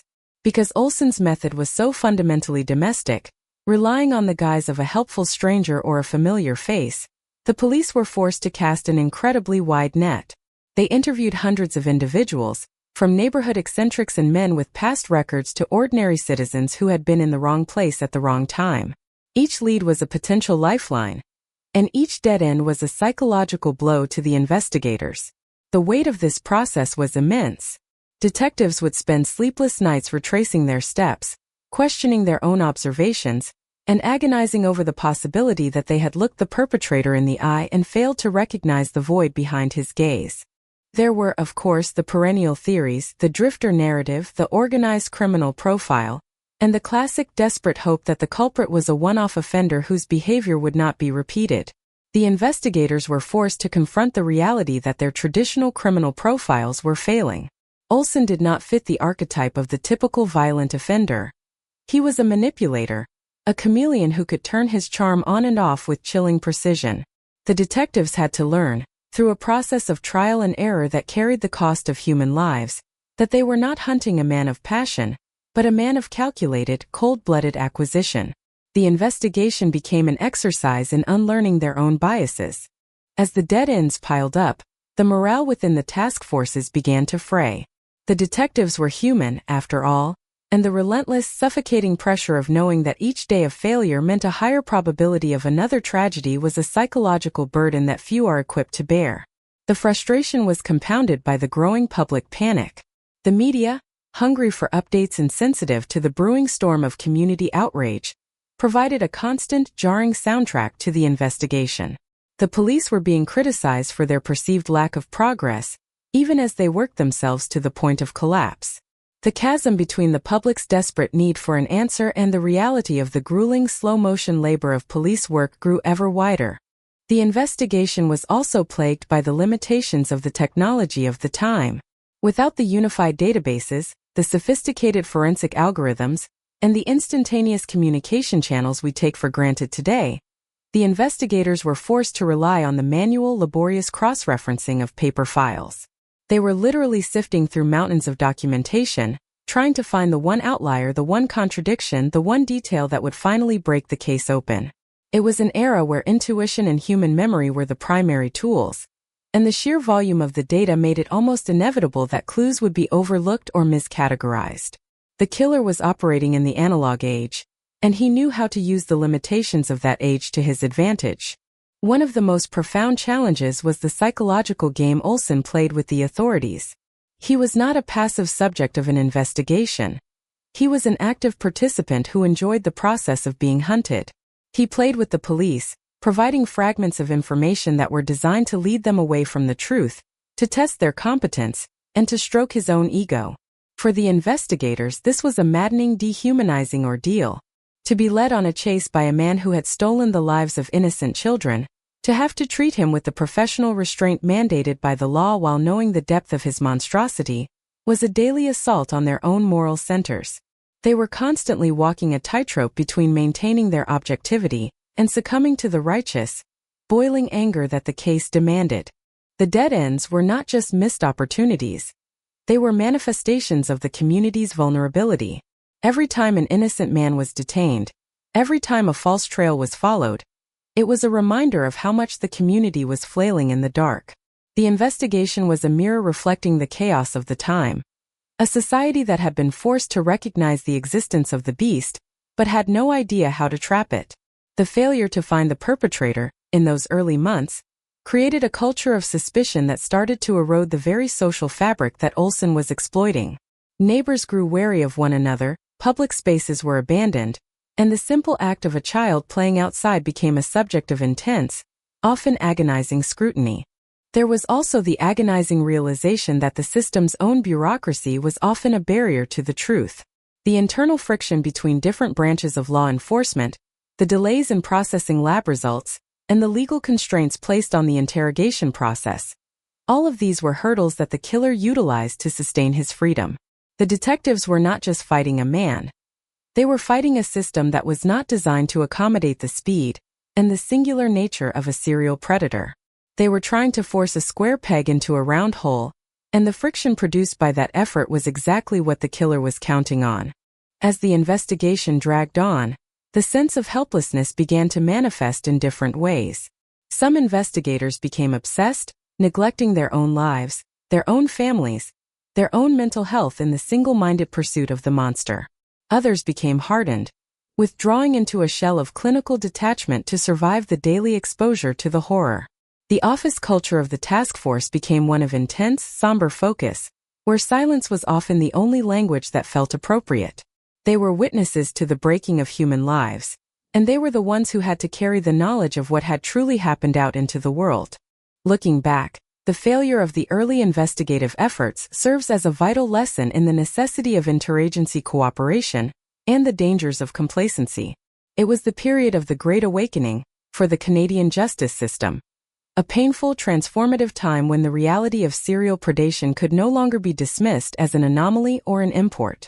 The detectives of that era were the ones who paved the way for the specialized units and the collaborative protocols that exist today. Their struggles, their frustrations, and their failures were the forge in which the modern approach to serial crime was created. The investigation was, ultimately, a crucible. It was the moment when the mask of the mundane was ripped away, and the police were forced to confront the reality that they were not just dealing with a thief or a con man, but with a fundamental existential threat. The dead ends and the frustrations were not just obstacles. They were the hard-won lessons that eventually led the police to refine their search, to sharpen their focus, and to build the comprehensive case that would finally, inexorably, close in on Clifford Olson. The road to the breakthrough was paved with the frustration of 1,000 dead ends, but each one was a piece of the puzzle that was being slowly, agonizingly assembled into a portrait of the hunter. It was a time of immense collective agony, but it was also the time when the defenders of the community finally started to see the predator for what he truly was, setting the stage for the dramatic final act of the hunt. The breakthrough, that singular electric moment when the fog of uncertainty finally ruptures, did not arrive with a dramatic chase sequence or a Hollywood-style confrontation. In the brutal slow-motion reality of the Clifford Olson investigation, it arrived as a confluence of mundane persistence, a sliver of luck, and the chilling realization that the monster was not hiding in the shadows of the forest, but hiding in plain sight behind a mask of chillingly mundane cooperation. The breakthrough was not the result of a single epiphany. It was the culmination of thousands of hours of grueling, soul-crushing legwork, where the detectives finally stopped looking for a ghost and started looking for the man who was already standing right in front of them, smiling. The pivotal shift occurred when the investigative team moved away from the fragmented, siloed approach and began to synthesize the disparate threads of evidence into a singular, cohesive narrative. The frustration of the dead ends, which had felt like a series of defeats, suddenly inverted into a roadmap of patterns. They realized that Olson's behavior was not random, but governed by a logic that was as cold as it was consistent. He relied on the predictability of the social environment, and by studying his habits, his movements and his peculiar, desperate need for attention, the police were finally able to anticipate him. They were no longer reacting to the tragedy, they were beginning to track the architect of it. Central to this transformation was the recognition that Clifford Olson was not a traditional criminal, but a personality that thrived on the tension between being the hunter and being the observer of his own infamy. He wanted to be caught, provided that the catch was on his own terms, a perverse, ego-driven demand for recognition that became his ultimate undoing. The investigators, finally understanding the peculiar architecture of his vanity, began to shift their tactics. They stopped trying to outmaneuver him on a purely forensic level and began to engage with the pathology that drove him. They recognized that the same narcissism that allowed him to kill without empathy was also the weakness that would force him to reveal himself. The breakthrough was also catalyzed by a significant tightening of the surveillance net. The detectives, now operating with a renewed sense of focus and interagency synergy, began to monitor Olson with a rigor that bordered on the obsessive. Every movement he made, every phone call, every interaction was recorded and cross-referenced. They were creating a digital and physical shadow that followed him everywhere, documenting the mundane banality of his daily life against the backdrop of the horrific, lingering questions of the disappearances. This was the period where the psychological walls began to close in, and Olson, likely sensing the tightening circle, began to exhibit a subtle, escalating agitation. It was during this period of intense monitoring that the forensic pieces, the small, agonizing fragments of evidence recovered from the scenes, finally began to lock into place with the precision of a master-crafted mechanism. The cross-referencing of tire tracks, witness descriptions, and the timing of Olson's movements, once a chaotic, disjointed mess, suddenly formed a terrifyingly clear picture of opportunity and access. The stranger that the public had been warned about for months had, in the minds of the investigators, finally shed his disguise. He was not a stranger. He was the man who had been interviewed, the man who had been questioned, the man who had woven himself into the periphery of the investigation from the very beginning. The atmosphere in the investigative command center changed palpably during this time. The crushing, suffocating silence of the previous months was replaced by a taut, humming energy. There was a sense of grim, professional inevitability. The detectives knew that they were closing in, that the narrative of the predator was nearing its final, necessary conclusion. This was the hardest part, maintaining the composure, the adherence to protocol, and the utter chilling calm required to build a case that would hold up in the harsh, uncompromising light of the courtroom. They had to ensure that their pursuit of justice remained impeccable, leaving no room for the procedural errors that Olson had so skillfully exploited in his past run-ins with the law. The breakthrough was also characterized by a shift in how the victims' families were treated. As the authorities gained more confidence in their trajectory, they began to provide a higher level of transparency and support, acknowledging the families not just as passive bystanders of the tragedy, but as the primary stakeholders in the quest for justice. This strengthened the bond between the investigators and the community, creating a unified front that made it increasingly difficult for Olson to maintain his facade of invisibility. The community was no longer a collection of isolated, terrified neighborhoods. It was a mobilized, watchful entity that was closing ranks around the truth. As the final pieces of the puzzle clicked into place, the sense of horror among the investigators deepened. To witness in such granular detail the transition from a human being into a calculated predatory engine of destruction was a trauma that left deep, permanent marks on every person involved. They were seeing the mechanical, administrative process of an evil that lacked any semblance of ideological justification, an evil that existed purely for its own satisfaction. This realization added a new, heavier layer of moral urgency to their work. They were no longer just solving a series of crimes. They were attempting to excise a rot from the heart of the community. The breakthrough climaxed in the final, careful coordination of the arrest. There was no room for error. The operation had to be surgical, definitive, and absolute. The detectives involved have spoken of that day as if it were etched in lead. The morning air, the quiet tension in the vehicles, the precise, practiced choreography of the approach. They knew that when they finally apprehended Clifford Olson, they were not just stopping a man. They were closing a chapter of terror that had haunted the region for an eternity. The moment the handcuffs clicked, the sound was not just a piece of metal striking metal. It was the sound of a closing door on a nightmare that had threatened to consume everything. Looking back, the breakthrough phase serves as a profound meditation on the nature of persistence. The detectives who finally brought Olson down were not gods. They were human beings who had been pushed to the brink, who had lived with the weight of the missing on their souls, and who had refused to succumb to the temptation of resignation. Their victory was not due to a miraculous revelation or a singular brilliant deduction, but to the collective, unyielding refusal to accept that the monster would remain free. They turned the tide through the sheer brute force of their dedication to the truth. The significance of the breakthrough is not merely that it ended the immediate threat, but that it set a new, higher standard for the investigative process. It proved that even the most calculated of predators can be unmasked if the system is willing to sacrifice its convenience for the sake of the truth. It demonstrated that justice, while often slow and agonizingly imperfect, remains the most powerful tool for defending the sanctity of the human life. The breakthrough was the moment the balance shifted from the predator to the defender, and the memory of that shift remains, for all who lived through it, the ultimate testament to the idea that no shadow is so deep that the light of a concerted, moral pursuit cannot eventually force it to recede. It was the moment the nightmare finally met the reality of a world that refused to be destroyed. The courtroom, that sterile theater of human reckoning, became the final crucible for the horror that had been unleashed upon the lower mainland. When Clifford Olson was finally brought to face the weight of the law, the atmosphere was not characterized by the electric, cathartic energy of a grand finale, but by a somber, heavy, and deeply exhausting procedural inevitability. For the families of the 11 victims, the trial was the physical manifestation of a jagged emotional cliff. They were there to witness the transformation of their private, shattered grief into the cold, clinical language of the legal record. The courtroom was a place where justice was being pursued with the precision of a scalpel, but for those who had lived in the shadow of the monster, it was also a place where the wounds were systematically ripped open, examined, and documented for the public record. The trial of Clifford Olson was an exercise in the extraordinary tension between the banality of the defendant and the magnitude of the devastation he had wrought. Sitting in the dock, Olson did not look like the architect of such an unimaginable series of horrors. He looked once again like the most unremarkable man one might encounter on an ordinary day.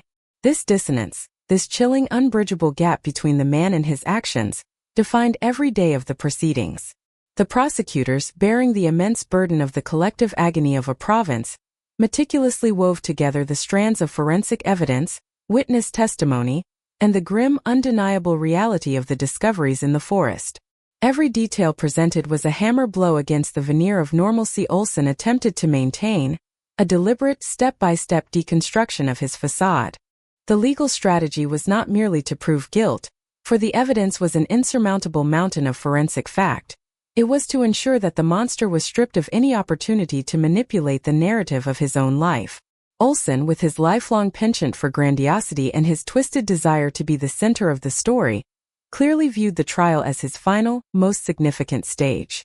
He sought to influence, to negotiate, and to play the system against itself, a continuation of the same predatory dynamic he had used to deceive his victims. The attorneys and the judge, however, stood as a formidable, unwavering wall against his attempts to subvert the process. Their commitment to the integrity of the law provided the necessary structural skeleton for the public to finally, definitively, come to terms with the reality of what had occurred. There were moments during the testimony when the silence in the room was so absolute, so heavy, that it felt as if the entire weight of the region's suffering had been concentrated within those four walls. When the parents of the victims took the stand, the atmosphere underwent a profound transformation. They were no longer spectators. They were the moral center of the proceedings. Their testimonies were not eloquent legal arguments, but raw, visceral eruptions of human truth. They described the lives that had been stolen, the futures that had been erased, and the agonizing day-to-day struggle of navigating the void left by their children. Every word they spoke was a strike against the dehumanization that Olson had attempted to inflict, a desperate, courageous reclamation of the lives that had been reduced to a case number. The sentencing phase of the trial was a point of deep, existential fracture for the community. The law, with its procedural limitations, struggled to address the unique, horrific nature of Olson's predation. The debate over sentencing, the weighing of the potential for reform against the necessity of absolute, permanent containment, brought to the surface the darkest questions about the purpose of justice itself. For many of the families, the prospect of any system offering a path to future release was a secondary, agonizing violation. They were fighting not just for a verdict, but for a guarantee that the monster would never again be permitted to interact with the world he had so thoroughly scarred. The courtroom became the site of a profound struggle to align the cold, often rigid letter of the law with the burning human requirement for absolute, final accountability. Throughout the process, the role of the judge and the legal teams was a testament to the resilience of the institutional process. They were forced to maintain a posture of strict, dispassionate objectivity, while navigating an emotional terrain that would have shattered a less disciplined mind. They navigated the procedural minefields that Olson constantly attempted to lay, ensuring that the verdict would be resilient against the inevitable, desperate appeals that were sure to follow. This was a battle of attrition, a test of the system's capacity to handle the most extreme manifestation of evil, without compromising its own foundational commitment to fairness. It was a demonstration of the law as the ultimate, necessary firewall of a civil society. The media coverage, relentless and omnipresent, served as a surreal, distorted reflection of the trial itself. Outside the courtroom, the story was being consumed, packaged and repackaged into the sensationalist rhythms of the daily news cycle. The flashbulbs, the desperate shouts of reporters, and the cold, unyielding glare of the camera served as a constant reminder of how far the horror had traveled from the private grief of the families into the public domain. Yet, within the courtroom, the focus remained, by necessity, locked onto the facts. The trial was the place where the rumors were silenced, where the myths were discarded, and where the stark, terrifying truth was finally placed under the uncompromising light of justice. The verdict itself was not the resolution of the story. It was merely the point at which the society finally, officially, identified the monster as an entity that had to be removed from the human equation. When the final decision was rendered, the reaction was not one of triumph, but of a grim, exhausted relief. It was the acknowledgement that the immediate, external threat had been neutralized, but it was also the recognition that the interior psychological wounds would continue to exist long after the legal proceedings had concluded. The trial had done what it was designed to do. It had established the record, it had verified the evidence, and it had codified the consequences. In the long historical arc of this case, the trial stands as a testament to the fact that even the most calculated, narcissistically driven predators can be caught, stripped of their power, and contained by the collective moral force of the law. Clifford Olson, the man who believed he could act with impunity, who viewed his victims as objects for his own gratification and the community as a collection of pawns, was finally forced to occupy the small, confined space that the state had constructed for him. The courtroom was the final defining act of his life as a free agent, From that point forward, he was reduced to a number, an inmate, a prisoner of the very system he had so successfully manipulated for years. Looking back, the trial of Clifford Olson was the moment the province of British Columbia finally stood up and said, "No more." It was the moment the silence of the forest was replaced by the firm, authoritative voice of the state, declaring that the life of the innocent is a non-negotiable value. It was a dark, necessary pilgrimage through the heart of a nightmare, guided by the lamp of the law. The victims were finally given the dignity of a public legal accounting, and the families were given the small, fragile security of knowing that the monster was safely, irrevocably behind bars. While it did not restore what was lost, it set the standard for how the society would choose to exist in the wake of the horror, ensuring that the nightmare would be confined to history, even as the memory of the victims would continue to live on, forever protected by the truth that the courtroom had finally, painfully, brought into the light. The conclusion of the Clifford Olson saga is not found in the finality of a prison sentence or the closing of a court file, but in the long, resonant silence that followed, a silence that, for the survivors and the community, became the space where true reflection began. After the blinding flash of the trials and the relentless noise of the media, the world eventually turned its gaze elsewhere, but for those who had been carved open by the tragedy, the story did not end. It merely transformed. The aftermath of the Olson case was the beginning of an arduous, lifelong process of reconstructing a reality that had been fundamentally broken. It was a journey of moving from the acute, paralyzing agony of the incident to the slow, painstaking labor of defining a legacy. One of the most profound outcomes of the aftermath was the fundamental shift in the Canadian consciousness regarding the nature of crime and the responsibility of the state. The case acted as a massive, traumatic catalyst for the modernization of the justice system. It forced the authorities to look at their own internal fractures, the jurisdictional squabbles, the lack of centralized data, the failure to recognize patterns of predatory behavior, and admit that they had been woefully unprepared for the reality of serial violence. The aftermath saw a systematic strengthening of investigative protocols, the creation of specialized units focused on violent offender management, and a new, more robust commitment to victim advocacy. The tragedy became the foundation for a more protective, more vigilant, and more transparent social order. However, the most significant legacy, the one that pulses with the greatest humanity, is the resilience of the families. They were the ones who refused to allow the narrative to be hijacked by the killer's desire for notoriety. In the years that followed, they transformed their grief into a powerful, enduring force for change. They became the architects of a new kind of social memory, one that did not focus on the predator's deeds, but on the enduring value of the lives that had been extinguished. Through their advocacy, they ensured that the system could no longer treat victims as mere afterthoughts in the legal process.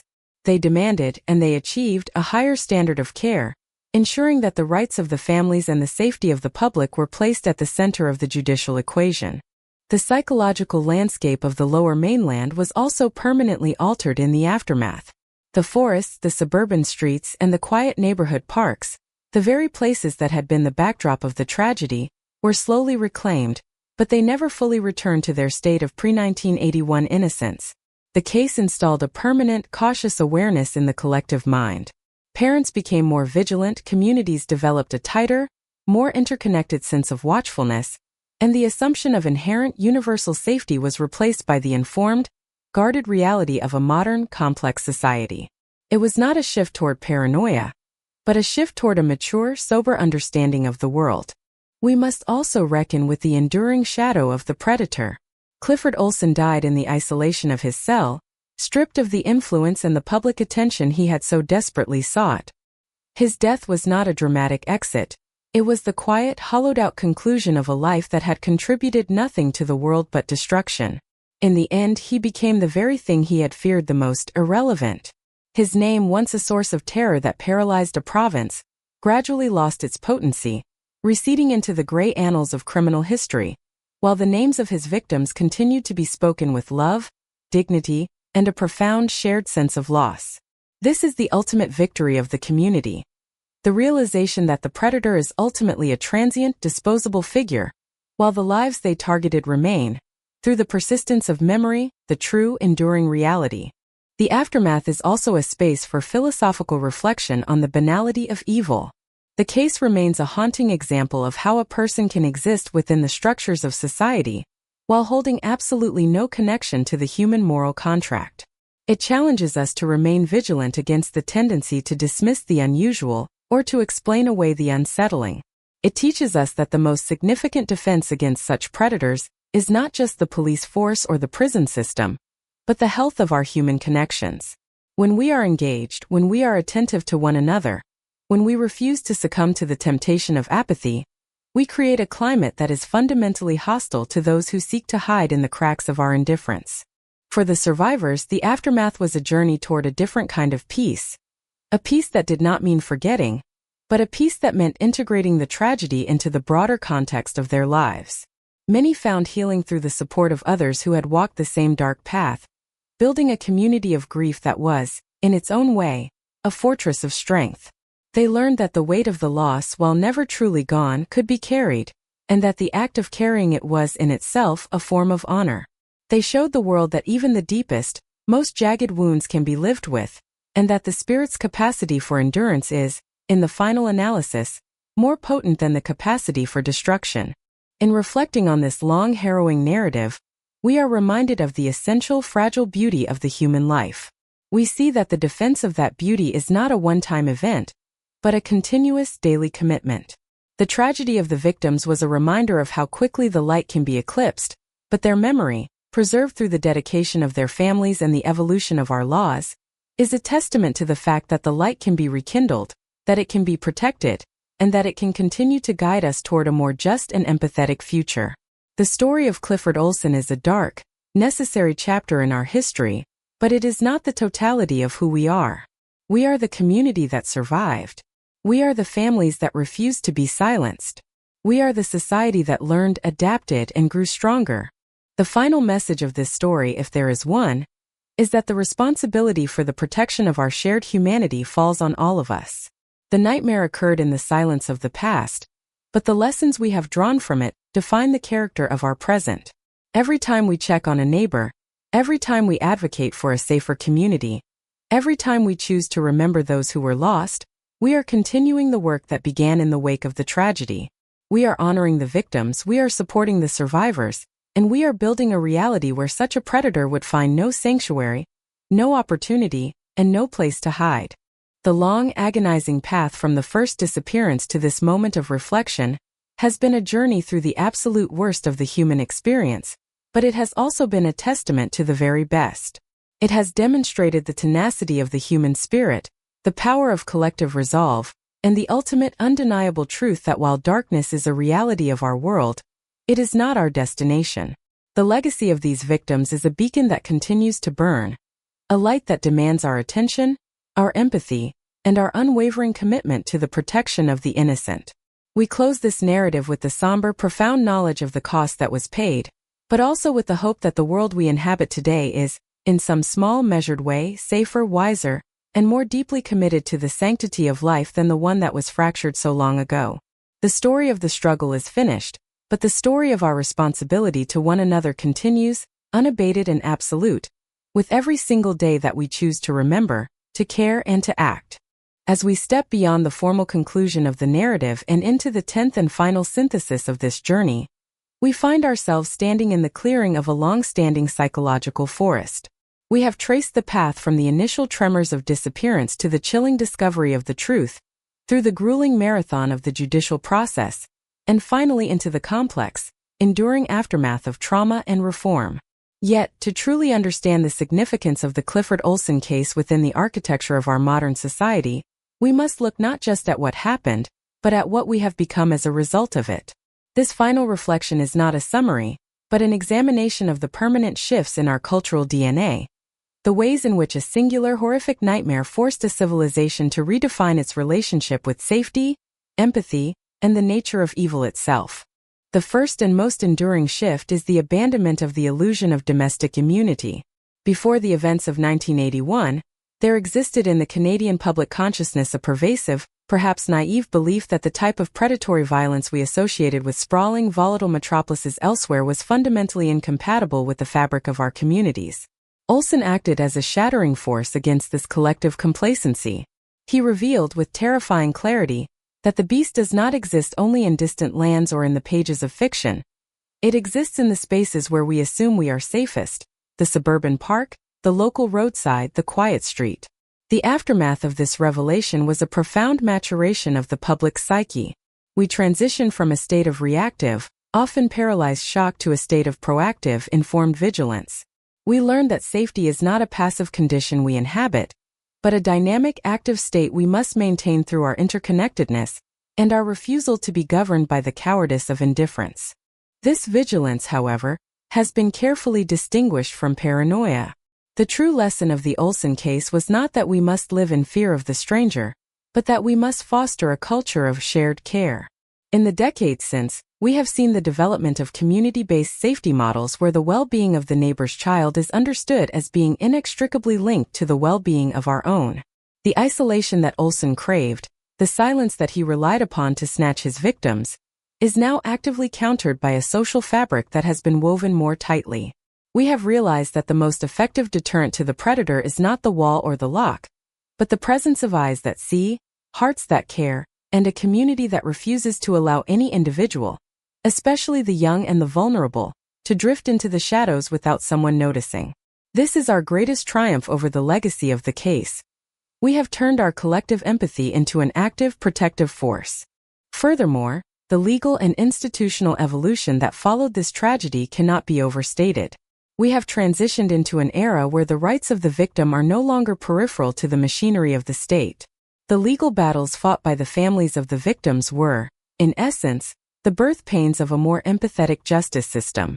They challenged the cold, procedural distance that had once defined the law, demanding that the system acknowledge the human depth of the loss it was tasked with adjudicating. Today, the mechanisms of support for survivors, the transparency of investigative processes, and the prioritization of public safety over the manipulative maneuvers of the accused all trace their lineage back to the hard-won victories of those families. The institutional memory of the Olsen case acts as a permanent firewall, a constant reminder that when the law forgets the human cost of the crime, it ceases to be an instrument of justice and becomes merely a bureaucratic exercise in administration. We must also confront the enduring reality of the banality of evil. By studying Olsen, we have developed a more sophisticated lens through which to observe the human condition. We are less likely today to be seduced by the superficial markers of normalcy. We understand that the most dangerous individuals are often those who have mastered the art of the chameleon, who utilize the social signals of trust to facilitate their own pathology. This does not mean we should view every person with suspicion, but rather that we must cultivate a discerning intelligence. We have learned to look past the performance of the individual and to test the integrity of their character. This is a vital protective intelligence that has made our society more resilient against those who would seek to manipulate the mechanisms of our trust for their own predatory ends. Yet, as we close this exhaustive analysis, we must return to the families. Their journey from the agony of loss to the persistence of advocacy is the true heart of this narrative. They were the ones who carried the weight of the nightmare, and they were the ones who turned that weight into the cornerstone of a safer society. Their story is a profound meditation on the capacity of the human spirit to endure the unthinkable and to refuse to be reduced by it. They did not succumb to the bitterness that the killer surely hoped would consume them.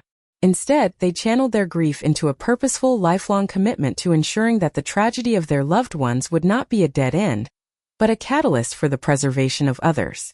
They are the true guardians of the memory, the ones who transformed a site of trauma into a legacy of protection. As we stand here in 2026, looking back at the long dark road that began in the early 1980s, we see that the narrative of Clifford Olsen has been effectively reclaimed. It no longer belongs to him. It belongs to the victims and to the society that fought to ensure they would never be forgotten. The predator sought to own their existence, to dictate their final moments, and to cast a long permanent shadow over their families. He failed. He is remembered only as a pathetic, empty vessel of destruction, a footnote in the history of the province, while the victims are remembered with love, honor, and a profound respect that transcends the horror of their passing. The balance of the narrative has been restored. The light of the memory has proven more permanent than the dark of the crime. Our final reflection must also touch upon the nature of the future. The lesson we have learned is that the threat of the predatory is never fully extinguished, It is merely kept at bay by the strength of our collective resolve. We inhabit a world that remains complex, occasionally dangerous, and fundamentally uncertain. The vigilance we have cultivated is not a chore, but a responsibility, a tax we pay for the freedom to live in a community that values the life of every person as an irreplaceable treasure. We continue to hold this responsibility with a renewed sense of purpose, knowing that our actions, our awareness, and our connections are the most effective barriers we have against the return of such darkness. We conclude this exploration not with a sense of relief that it is over, but with a sense of gratitude for the wisdom that has been forged in the fire. We have traversed the darkest reaches of the human experience, and have emerged with a clearer understanding of what it means to be a guardian of the innocent. The story of the 11 young lives remains a living pulse within the conscience of the province, a reminder of the fragility of our peace and the absolute, non-negotiable value of the life we share. We are, at our core, a society that has learned how to mourn, how to fight, and how to heal. The narrative of the hunt is closed, the perpetrator is gone, and the trials have long since faded into the archives, but the work, the profound ongoing work of being a community that protects its own, continues with every sunrise.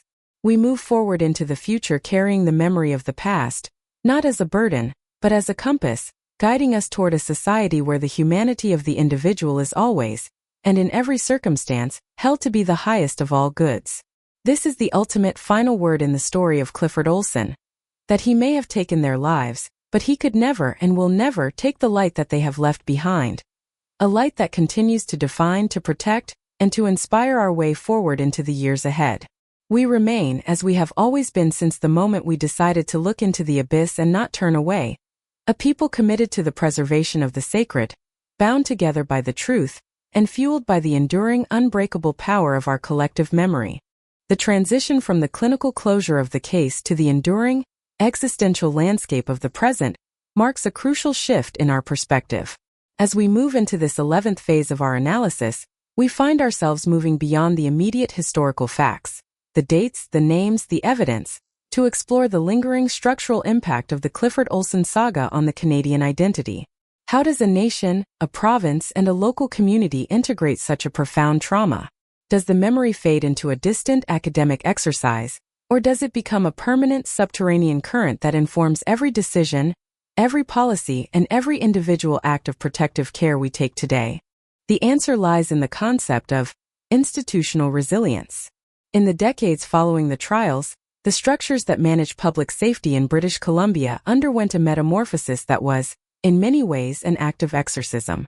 The systemic failures that had allowed a predator to operate for so long, the jurisdictional boundaries that acted as shields for the criminal, the internal silos that hindered information sharing, the archaic forensic limitations, were methodically dismantled and replaced. We created a modern architecture of justice that is designed, first and foremost, to recognize the pattern before the individual act becomes irreversible. This was not a change born of theory, it was a change forged in the white-hot heat of the tragedy. Every time we hear about a multi-agency task force, a standardized digital database, or the rapid deployment of cross-jurisdictional resources, we are seeing the direct, lasting legacy of the lessons bought with the lives of those 11 victims. Yet, beyond the administrative machinery, there exists a more subtle, deeply ingrained change. The shift in the social contract of attention. We have developed a heightened sense of collective perception. In 2026, the community in the Lower Mainland functions with a unique, unspoken awareness. There is an active, democratic responsibility to be vigilant. This is not about suspicion but about engagement. It is the recognition that the stranger is not necessarily a threat, but that the circumstances of a child being alone in a place of vulnerability is a situation that demands the immediate, collective participation of the community. We have moved from a society that assumed safety to a society that produces safety. This is a profound, subtle, and incredibly powerful evolution that has made our streets and forests demonstrably more secure for the generations that have followed. This maturity of the social fabric is perhaps best reflected in how we talk about crime. In the years immediately following the case, the narrative was dominated by the figure of the monster. The media and the public discourse were obsessed with the predator. Today, the discourse has fundamentally inverted. When we speak of the past, our focus is almost exclusively on the victims, their lives, their potential, and their enduring presence in the memories of their families. By recentering the narrative, we have effectively stripped the predator of his greatest desire, the centrality of the stage. We have realized that by talking about him, we were inadvertently fueling his pathology, but by talking about the victims, we are reclaiming our humanity. This is a victory that is as important as any judicial verdict. Furthermore, we must address the philosophical shift regarding the nature of the neighbor. The case of Olson forced us to contend with the unsettling reality that the proximity of a person does not equate to the proximity of their moral compass. We have become a society that is less susceptible to the performative aspects of social trust. We understand that a person can occupy the same physical space, share the same local institutions, and speak the same language while harboring a void that is entirely, incomprehensibly alien. This realization has made our institutions of social support, our schools, our community centers, and our recreational programs more robust. They are no longer just places of leisure. They are nodes of connection where the health of the individual is integrated into the health of the whole. As we look at the broader context of criminal justice, the Olson case remains the ultimate test case for the balance between the rights of the individual and the safety of the collective. The debates that continue to erupt periodically, about sentencing, parole, and the treatment of violent offenders, are always played out against the backdrop of the pain that this case etched into our national psyche. The memory of what happened in 1981 remains the invisible guest at every table where criminal justice reform is discussed. It serves as a permanent cautionary anchor, preventing the system from drifting into a form of mercy that forgets the absolute, non-negotiable value of the lives that were destroyed. We have learned that justice must be firm to be meaningful, and that the protection of the innocent is the primary duty of the state. The role of the family as a political and social actor has also seen a sea change. The parents of the victims in this case were among the first to demonstrate the power of the survivor advocate. They taught the nation that the trauma of a crime is not a private burden to be carried in silence, but a public testimony that carries the authority to demand change. They became the architects of a new kind of advocacy that has since become the gold standard for how victims' rights groups engage with the legislative process. They proved that the grief of a parent, when channeled into the discipline of advocacy, is a force that even the most stagnant bureaucracies cannot ignore. Their legacy is not just in the laws they influenced, but in the empowerment of every family who has since faced a tragedy and found the strength to hold the system accountable. As we dwell in the year 2026, we see a province that is deeply aware of its history but no longer haunted by it. The forests and the trails have been reclaimed as places of beauty and recreation. We see families hiking, children playing, and communities gathering in the very locations that were once the sites of the most intense, localized horror. This is the ultimate, final reclamation. The physical environment has been stripped of its status as a crime scene and restored to its status as a public commons. The scars are there, in the archives, in the memories of the older generation, and in the bedrock of our institutions, but they have been healed over by the persistence of the living. We must also reflect on the role of the anonymous citizen. The case was broken by people who, in the end, refused to look away.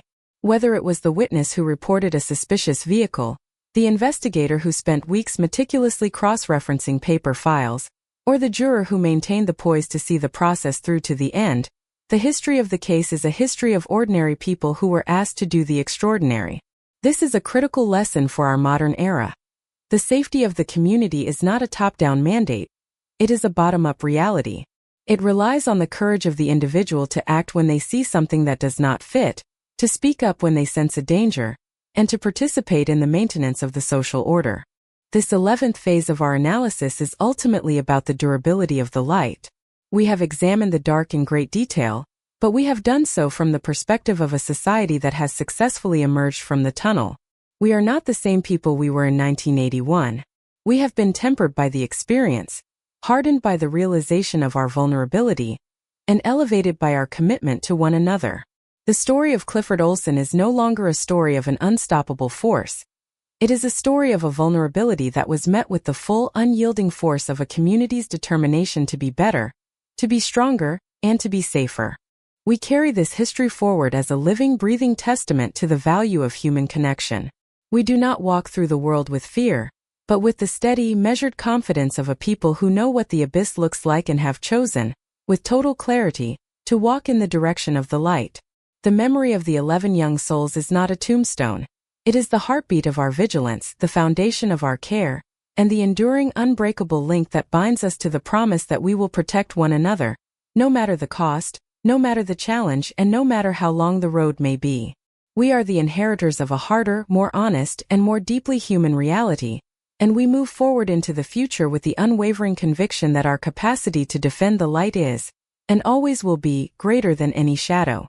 As we navigate into the 12th installment of this exhaustive analysis, we find ourselves at the intersection of history and legacy, specifically focusing on the technology of vigilance, from paper trails to predictive insight. The evolution of how we monitor and maintain safety in our communities is a direct response to the era of uncertainty that defined the 1980s. To understand the present, we must look at how the shift from the analog, fragmented world of the early Olson investigation to the interconnected, data-driven landscape of 2026 has fundamentally redefined the art of the hunt for those who protect us. In 1981, the investigative toolkit was primitive by modern standards, consisting largely of handwritten notes, telephone chains, and the slow, agonizing process of manual cross-referencing. The predator relied on the friction of the system, the delay in communication between police departments, the inability to quickly aggregate information, and the silos of regional bureaucracy. Today, that friction has been replaced by a fluid, high-velocity exchange of data. The investigative breakthrough we discussed previously was not just a triumph of human spirit, but a realization that the system had to become as agile and interconnected as the threat it was trying to contain. The digital transformation of public safety has created a panopticon of care. It is a network of interconnected systems that allows for the rapid identification of anomalies. In the current era, the incident that once might have taken months to connect across jurisdictions can now be identified in a matter of minutes. This is not about state surveillance of the innocent. It is about the structural closing of the gaps that predators once exploited.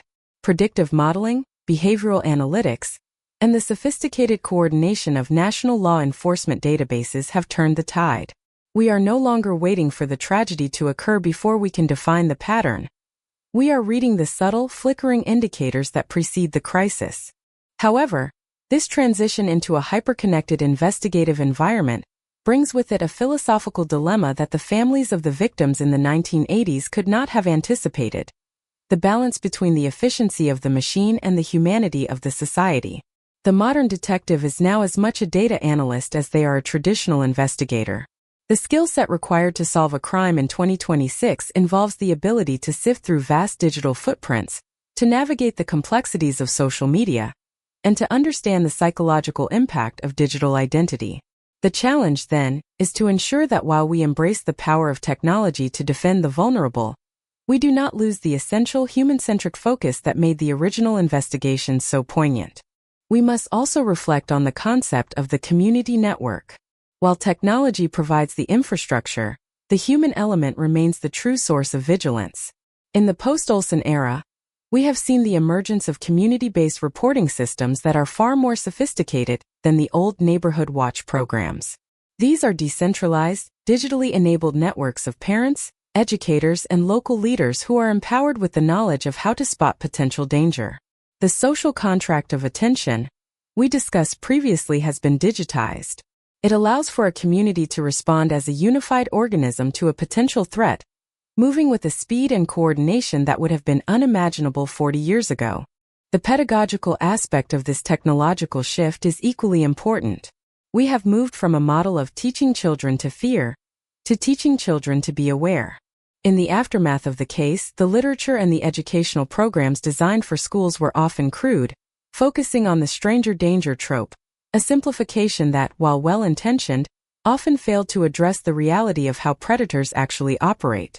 Today, the approach is more nuanced, rooted in the understanding of boundary setting, digital literacy, and the empowerment of the child's voice. We are raising a generation that is not governed by the paralysis of fear, but by the confidence of competence. They understand that their safety is a shared responsibility, and they possess the tools, digital and social, to assert their own protection.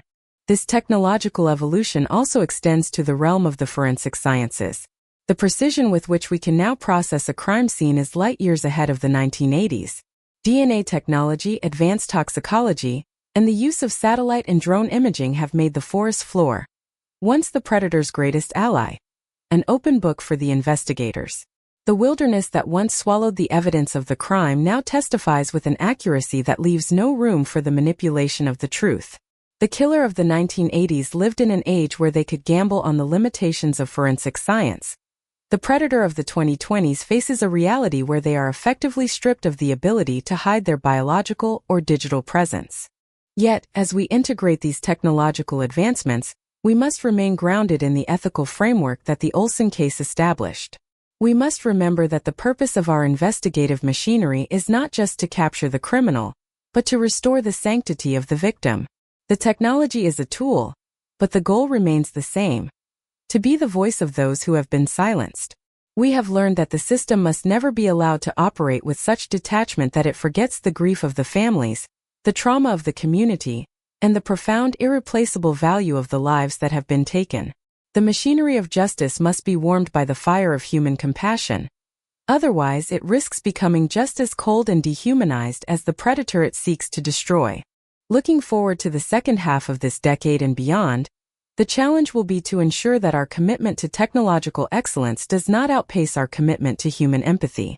We are building a future where the detection of predatory behavior will be increasingly seamless and preventative. This is the ultimate, final evolution of the lesson we learned from Clifford Olson, that the most effective way to address the horror is to render the environment where it thrives fundamentally untenable. We are building a reality where the space for the predator to act, to hide, and to manipulate is being systematically squeezed out of existence by the intersection of high-level forensic capability and high-level community engagement. The story of the Olson case is thus a narrative of movement, from the slow, painful manual labor of the past to the rapid, predictive, and integrated investigative landscape of the present. It is a testament to the fact that we have listened, we have learned, and we have adapted. We have taken the raw, jagged tragedy of our history and polished it into a proactive, resilient future. The fear that once gripped the province has been replaced by a quiet, steady resolve. We have built a world where the shadow of the monster is not allowed to grow, because the light of our collective vigilance, technological and human, is brighter, faster, and more enduring than it has ever been. This is the promise we keep every single day, to the memory of the victims, that their tragedy will continue to serve as the blueprint for a world that is, by design and by deed, committed to the absolute, unwavering protection of the innocent. We have become, in the most meaningful sense, the keepers of their light, using every tool at our disposal to ensure that no such shadow will ever again be permitted to fall upon our community. The 13th movement of our investigation brings us to a contemplation of the psychology of advocacy, the transformative power of the survivor's voice. If the previous chapters have dealt with the machinery of law and the evolution of technology, this chapter addresses the beating heart of the post-Olson era, the radical change in how society perceives the role of the victim in the aftermath of violent trauma. We are no longer observing a passive audience to tragedy. We are witnessing the rise of a generation of survivors and family members who have redefined the very concept of closure, from a personal destination into a public mandate. In the early 1980s, the experience of a victim's family was often one of profound, suffocating isolation. The legal system was an opaque, intimidating labyrinth designed for lawyers and judges, with little room for the raw, unpredictable intensity of parental grief. The family was expected to remain on the periphery, a silent observer in their own nightmare. The Olson case, through the sheer devastating scale of its horror, shattered this model. The families of the victims refused to be quiet. They recognized, with a clarity that was forged in the fires of their loss, that if they did not speak, if they did not insist on their presence, the system would default to its own comfort, inevitably favoring the procedural rights of the predator over the fundamental human rights of the deceased. This refusal to be silenced was the birth of a new political force. The advocacy that emerged in the wake of this tragedy was not a singular, organized movement, but a series of individual, deeply personal commitments to hold the state accountable. It was a bottom-up revolution of the conscience. These families forced the legislature to look at the cold, hard reality of recidivism, the loopholes in parole, and the failure of protective services. They brought a sense of moral urgency into the sterile hallways of the government that could not be dismissed as mere emotion. By doing so, they elevated the role of the survivor from a recipient of justice to a monitor of justice. The psychological breakthrough for these families was the discovery that advocacy is, in itself, a form of healing. For many, the sensation of helplessness, that defining characteristic of the crime, was the most corrosive element of their trauma. Advocacy provided a counter-narrative. It allowed them to assert control where they had previously been victims of absolute loss. Every letter written to an official, every testimony given before a committee, every interview granted to the press was an act of reclamation. It was a way of declaring that while they could not retrieve their loved ones, they could ensure that the system which failed them would be forced to evolve. The trauma was no longer a tomb. It had become an engine for change. This shift in advocacy also fundamentally changed the culture of the police and judicial institutions. It forced a humanization of the file. Detectives, prosecutors, and even correctional officials began to understand that the victim was not just an evidence tag, but a living, breathing connection to a community that demanded respect. This shift toward a victim-centric approach in law enforcement, now a hallmark of modern policing in Canada, was not granted by the benevolence of the institution. It was won through the persistent, often agonizing pressure of those who had lost everything. They taught the system that efficiency without empathy is a form of secondary victimization. Furthermore, we must reflect on the ripple effect of this advocacy. The families of the Olson victims did not just advocate for themselves. They advocated for every family that would follow in their footsteps. They built the blueprint for what we now recognize as victim impact statements, support services for survivors, and the institutionalization of long-term trauma care. They created a lineage of support. When we look at the support networks available to the families of victims in 2026, we are looking at the direct descendants of the courage shown by those who first stood up in the 1980s. They broke the seal of silence, and in doing so, they made it possible for future generations to navigate their pain with a level of institutional support that was entirely unknown in the era of the predator. This brings us to the importance of the language of remembrance. The families understood that the predator's most effective tool was the anonymity of the victim, the reduction of a person into a statistic. Therefore, the core of their advocacy was the constant, stubborn act of storytelling. They insisted on the names, the hobbies, the quirks, the dreams, the entire rich, messy reality of the lives that had been ended. They made the victims impossible to ignore. By embedding these stories into the public record, they ensured that the tragedy could never be sanitized or relegated to the margins of history. This is the ultimate form of advocacy, the refusal to let the light be snuffed out by the darkness of the act. The advocacy of the survivors also forced a maturation of the Canadian public discourse on criminal justice. It prevented the country from retreating into a purely academic or ideological debate about the merits of rehabilitation versus incarceration. It grounded the conversation in the reality of the human cost. It kept the focus on the question, how do we protect the innocent? Rather than just, how do we process the guilty? This groundedness is the reason why our current system, despite its ongoing challenges, maintains a moral compass. The families kept us honest. They kept us from forgetting that for every policy decision made in an office building, there is a real-world consequence in the life of a citizen. As we look toward the future, we see that the legacy of this advocacy is the empowerment of the survivor expert. We no longer look to the institutions alone for the wisdom to improve our safety. We look to those who have survived the worst of it. Their insight is now considered a vital component of any legislative or procedural reform. This is a profound egalitarian evolution. It recognizes that the most profound wisdom is often found in the most painful experiences, and that to ignore the voice of the survivor is to remain willfully blind to the truth of the system's shortcomings. The advocacy movement also highlights a critical truth about the nature of a society's resilience. It is entirely dependent on our willingness to witness the trauma of others. A society that turns away from the victim is a society that has already conceded defeat. The families of the Olson case did not turn away. They invited us to witness their pain, and in doing so, they invited us to share in the burden of the reform. They taught us that our role as citizens is not just to pay taxes and obey laws, but to actively participate in the emotional and moral health of our community. Their legacy is the creation of a society that is not only safer, but also more deeply, profoundly connected. Looking back, we see that the advocacy which emerged from the Olson case is the ultimate refutation of the nihilism that defines the serial predator. Where Olson brought only subtraction, the families brought addition. Where he brought silence, they brought a voice.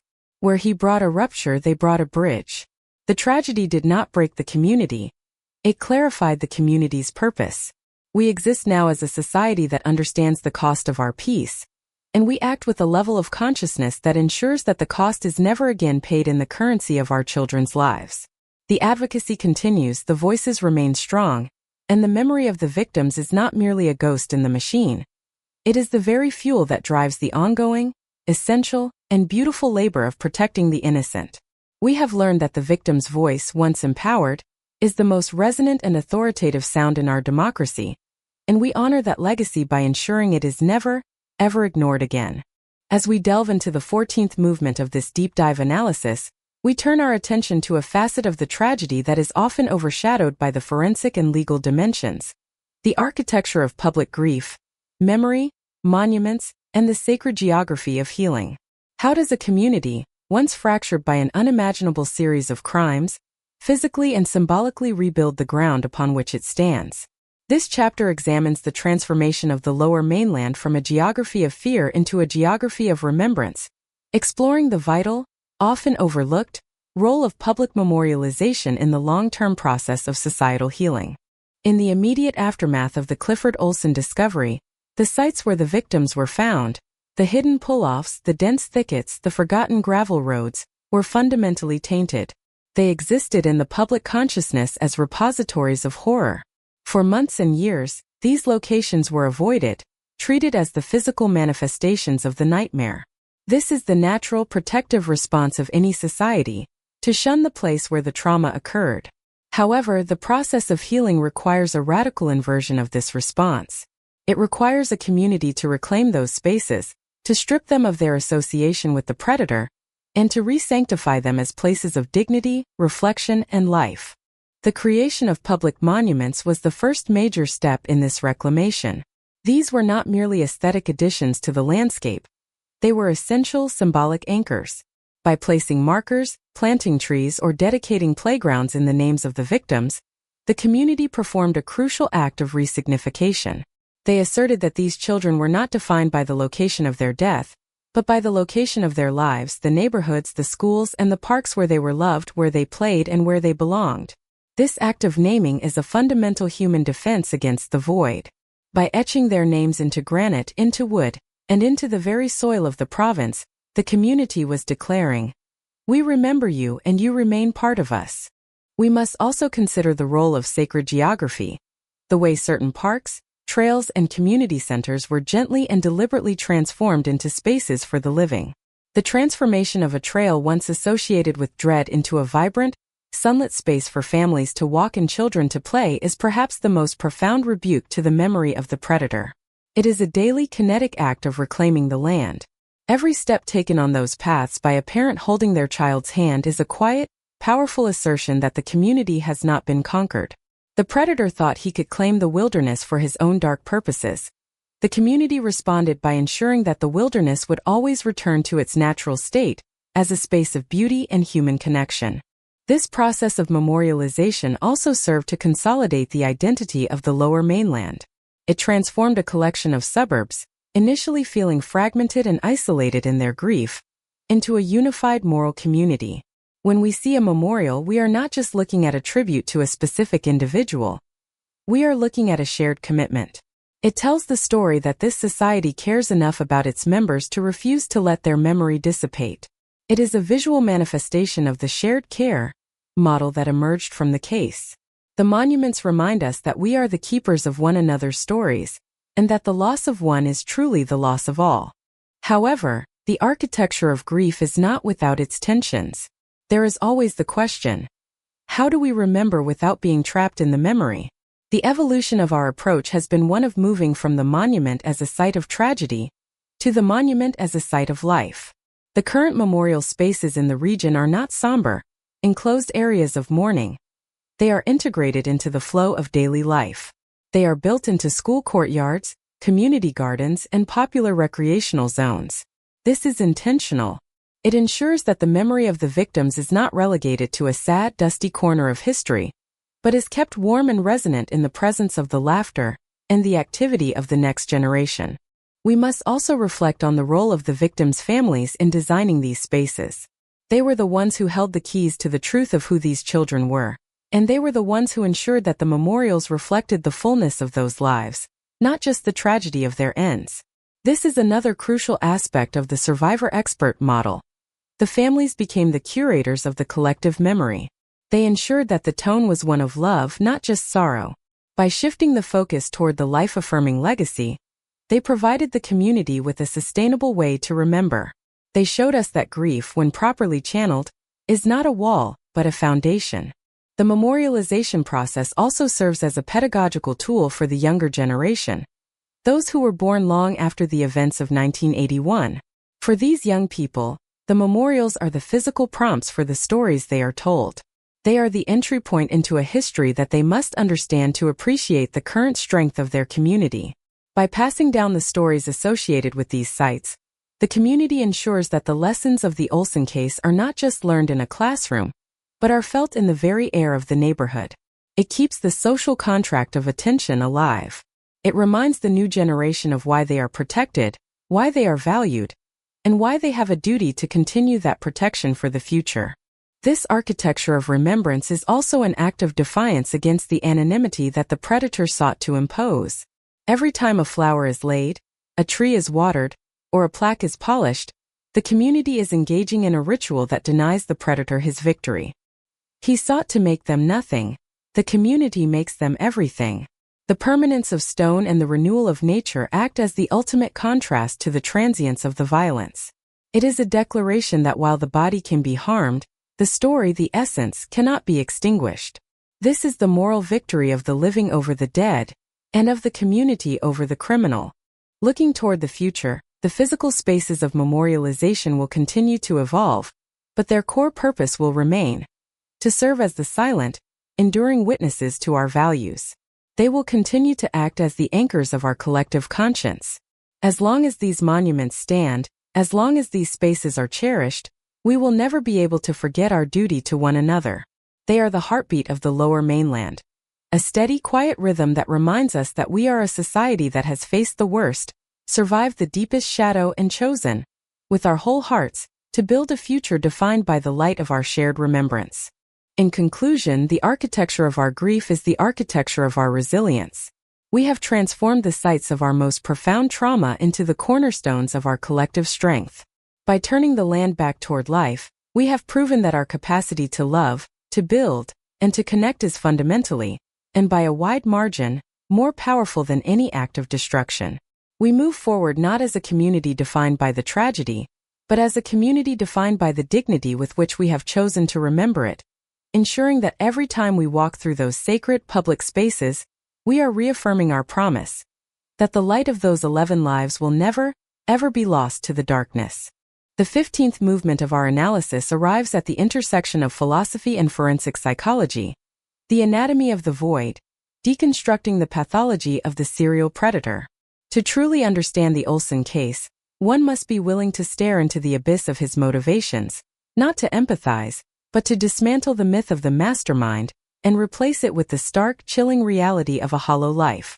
Throughout this deep dive, we have documented the terror, the investigation, the legal triumph, and the social transformation. Now we must scrutinize the central figure himself, stripping away the sensationalism that he so craved to reveal the structural incompetence of his own soul. The most persistent fallacy surrounding Clifford Olson, and indeed many serial predators of his ilk, is the notion that they possess a sophisticated, complex interiority, that they are the protagonists of some grand, dark design. This is a comfort-seeking myth.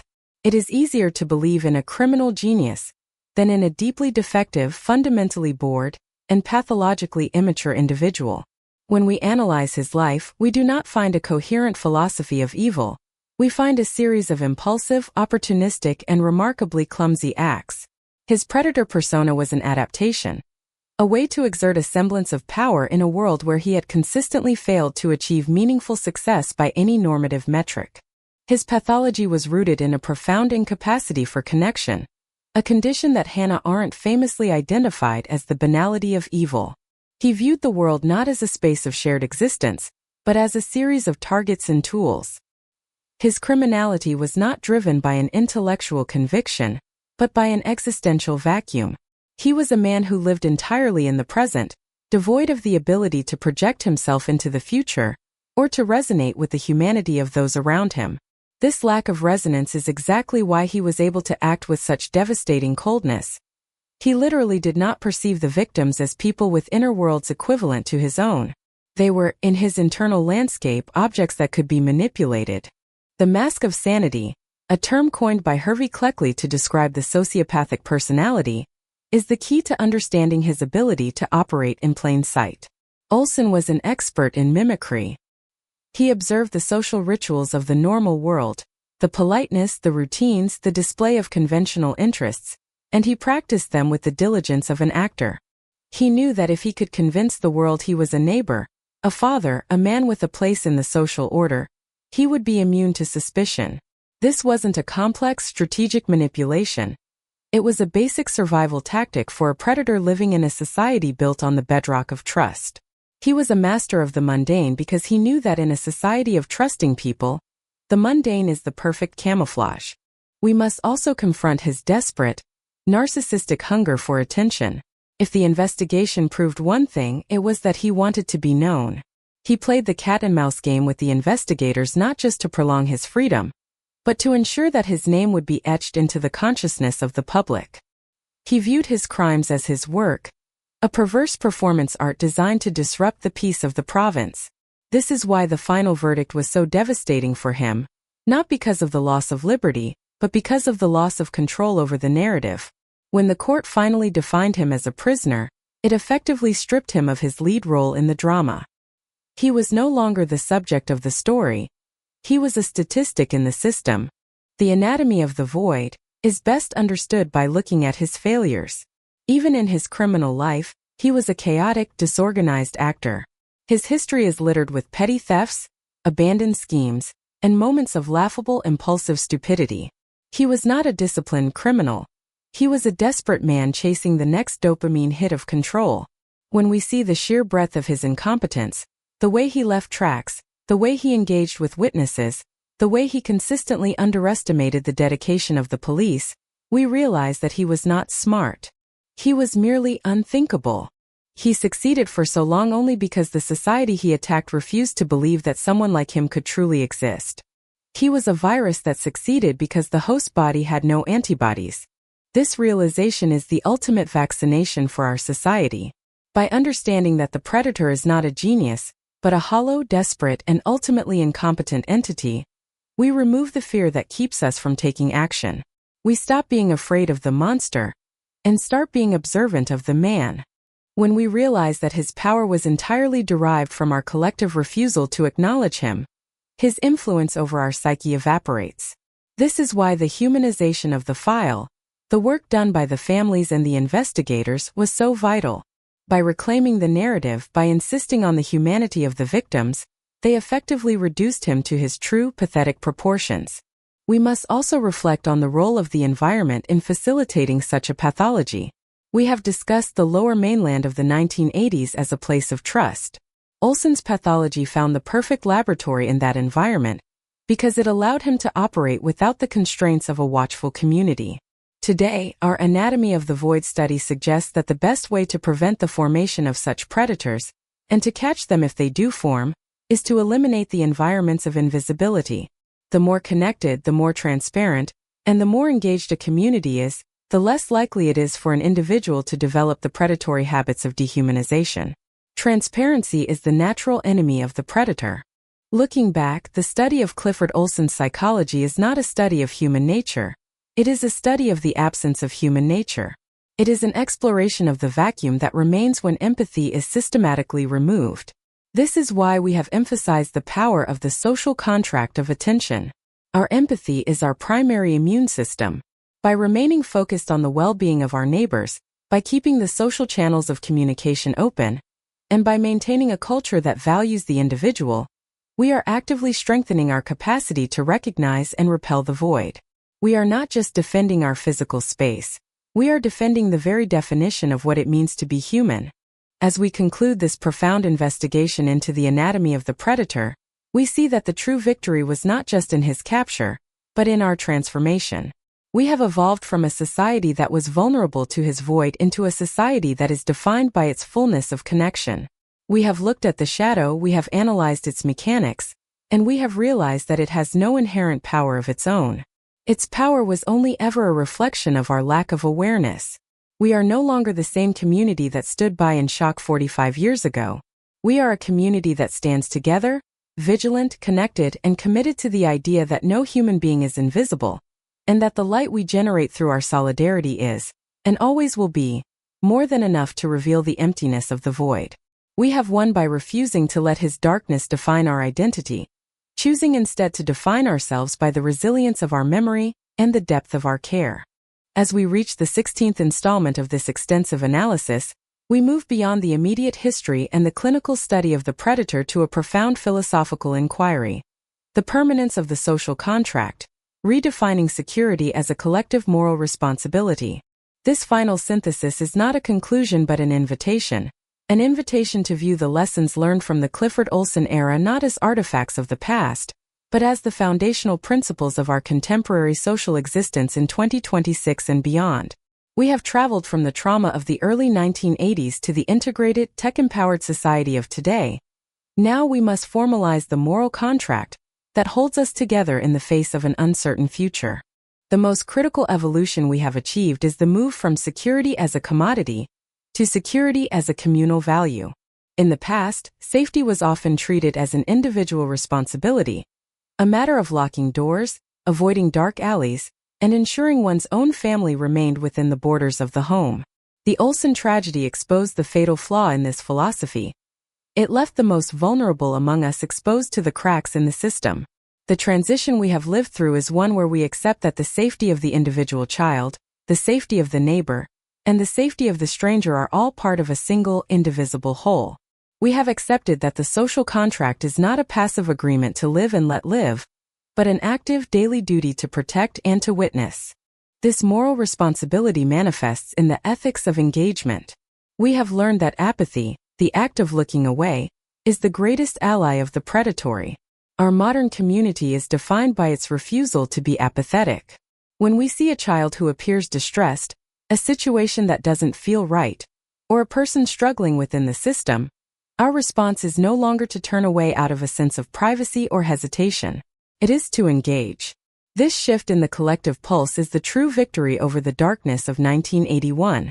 We have replaced the bystander effect with a culture of proactive intervention. This is not about intrusion. It is about the assertion that every single person in our province possesses an inherent, non-negotiable value that warrants our active attention. Furthermore, this moral responsibility is deeply tied to the cultivation of empathy as a public utility. We have come to recognize that empathy is not just a personal virtue. It is a societal necessity. The programs in our schools that teach emotional intelligence, the support networks for families in crisis, and the restorative justice initiatives that seek to understand the root causes of antisocial behavior are all manifestations of this utility. We are investing in the health of our human connections because we now know that a society with robust, healthy connections is the only environment in which a predator cannot thrive. We are essentially denying the predator oxygen by ensuring that no individual is allowed to become so detached from the moral center of the community that they can operate in the vacuum of invisibility. We must also reflect on the institutional stewardship of trauma. A significant part of our new social contract is the commitment of our institutions to remain, in perpetuity, the guardians of the memory. The fact that we still discuss this case in 2026, the fact that the memorials are maintained, and the fact that the survivors' voices are still invited to the table, demonstrates a commitment to long-term healing. Society often wants to move on, to relegate tragedy to the archives and return to a state of comfort. By refusing to do so, by holding the memory of the victims as a core component of our identity, we are exercising a form of moral courage. We are telling future generations, this is who we were, this is what we lost, and this is what we have pledged to become.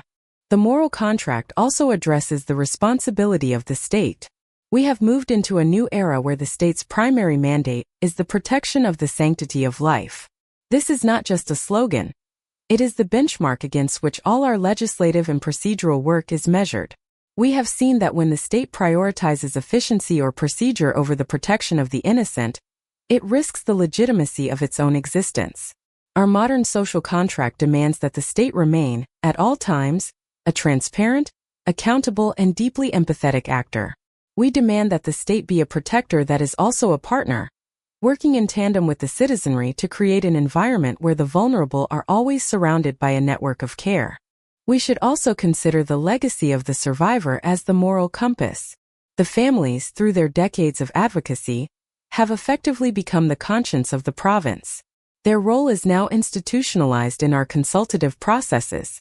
Whenever we consider new laws or new infrastructure, the perspective of those who have lost the most is brought to the center of the deliberation. This is a profound advancement in the democratic process. It acknowledges that the wisdom gained through deep, personal tragedy is an essential corrective force that keeps our society from becoming blinded by its own progress. We are, in effect, a society that has decided to listen to its own scars. As we project ourselves into the future, we must recognize that the threat to our security will always evolve. It may take the form of digital manipulation, social engineering, or new ways of exploiting the gaps in our human connections. But the moral contract remains our most effective defense. If we stay connected, if we remain committed to the act of witnessing, and if we continue to treat the safety of the individual as the foundation of our collective peace, we are effectively immune to the return of the predator. We have built a world where the void cannot take hold, because the world is filled with the presence of people who care. The final, essential component of this contract is the commitment to persistence. The safety we enjoy today is not a final destination. It is a work in progress. It requires the constant, patient labor of maintaining our networks, refreshing our vigilance, and educating the next generation. It is a labor of love that pays the dividends of peace. We have learned that peace is not the absence of danger, but the presence of a community that is united in its determination to face that danger together. This is the ultimate, enduring truth of the Clifford Olson saga, that while a man can bring destruction, a society can bring restoration. As we conclude this 16th and final installment, we look around at the Lower Mainland of 2026, a vibrant, open, and deeply connected region. We see a place that is not defined by the shadows of its past, but by the resolve of its present. We have turned our collective grief into a map for our future. We have taken the fragmented, broken shards of our past and fused them into a strong, resonant shield. We move forward as a people who are fundamentally, unbreakably bound by the knowledge that we are our brothers and sisters' keepers. The light of the 11 victims continues to shine through us, not as a ghost, but as a living guiding force that demands our best, our most empathetic, and our most vigilant selves. Our contract with one another is signed in the memory of the lost, sealed in the strength of our connections, and held in the eternal, absolute belief that we are, and will always be, a community that protects the light. The story is ours to hold, ours to tell, and above all ours to live.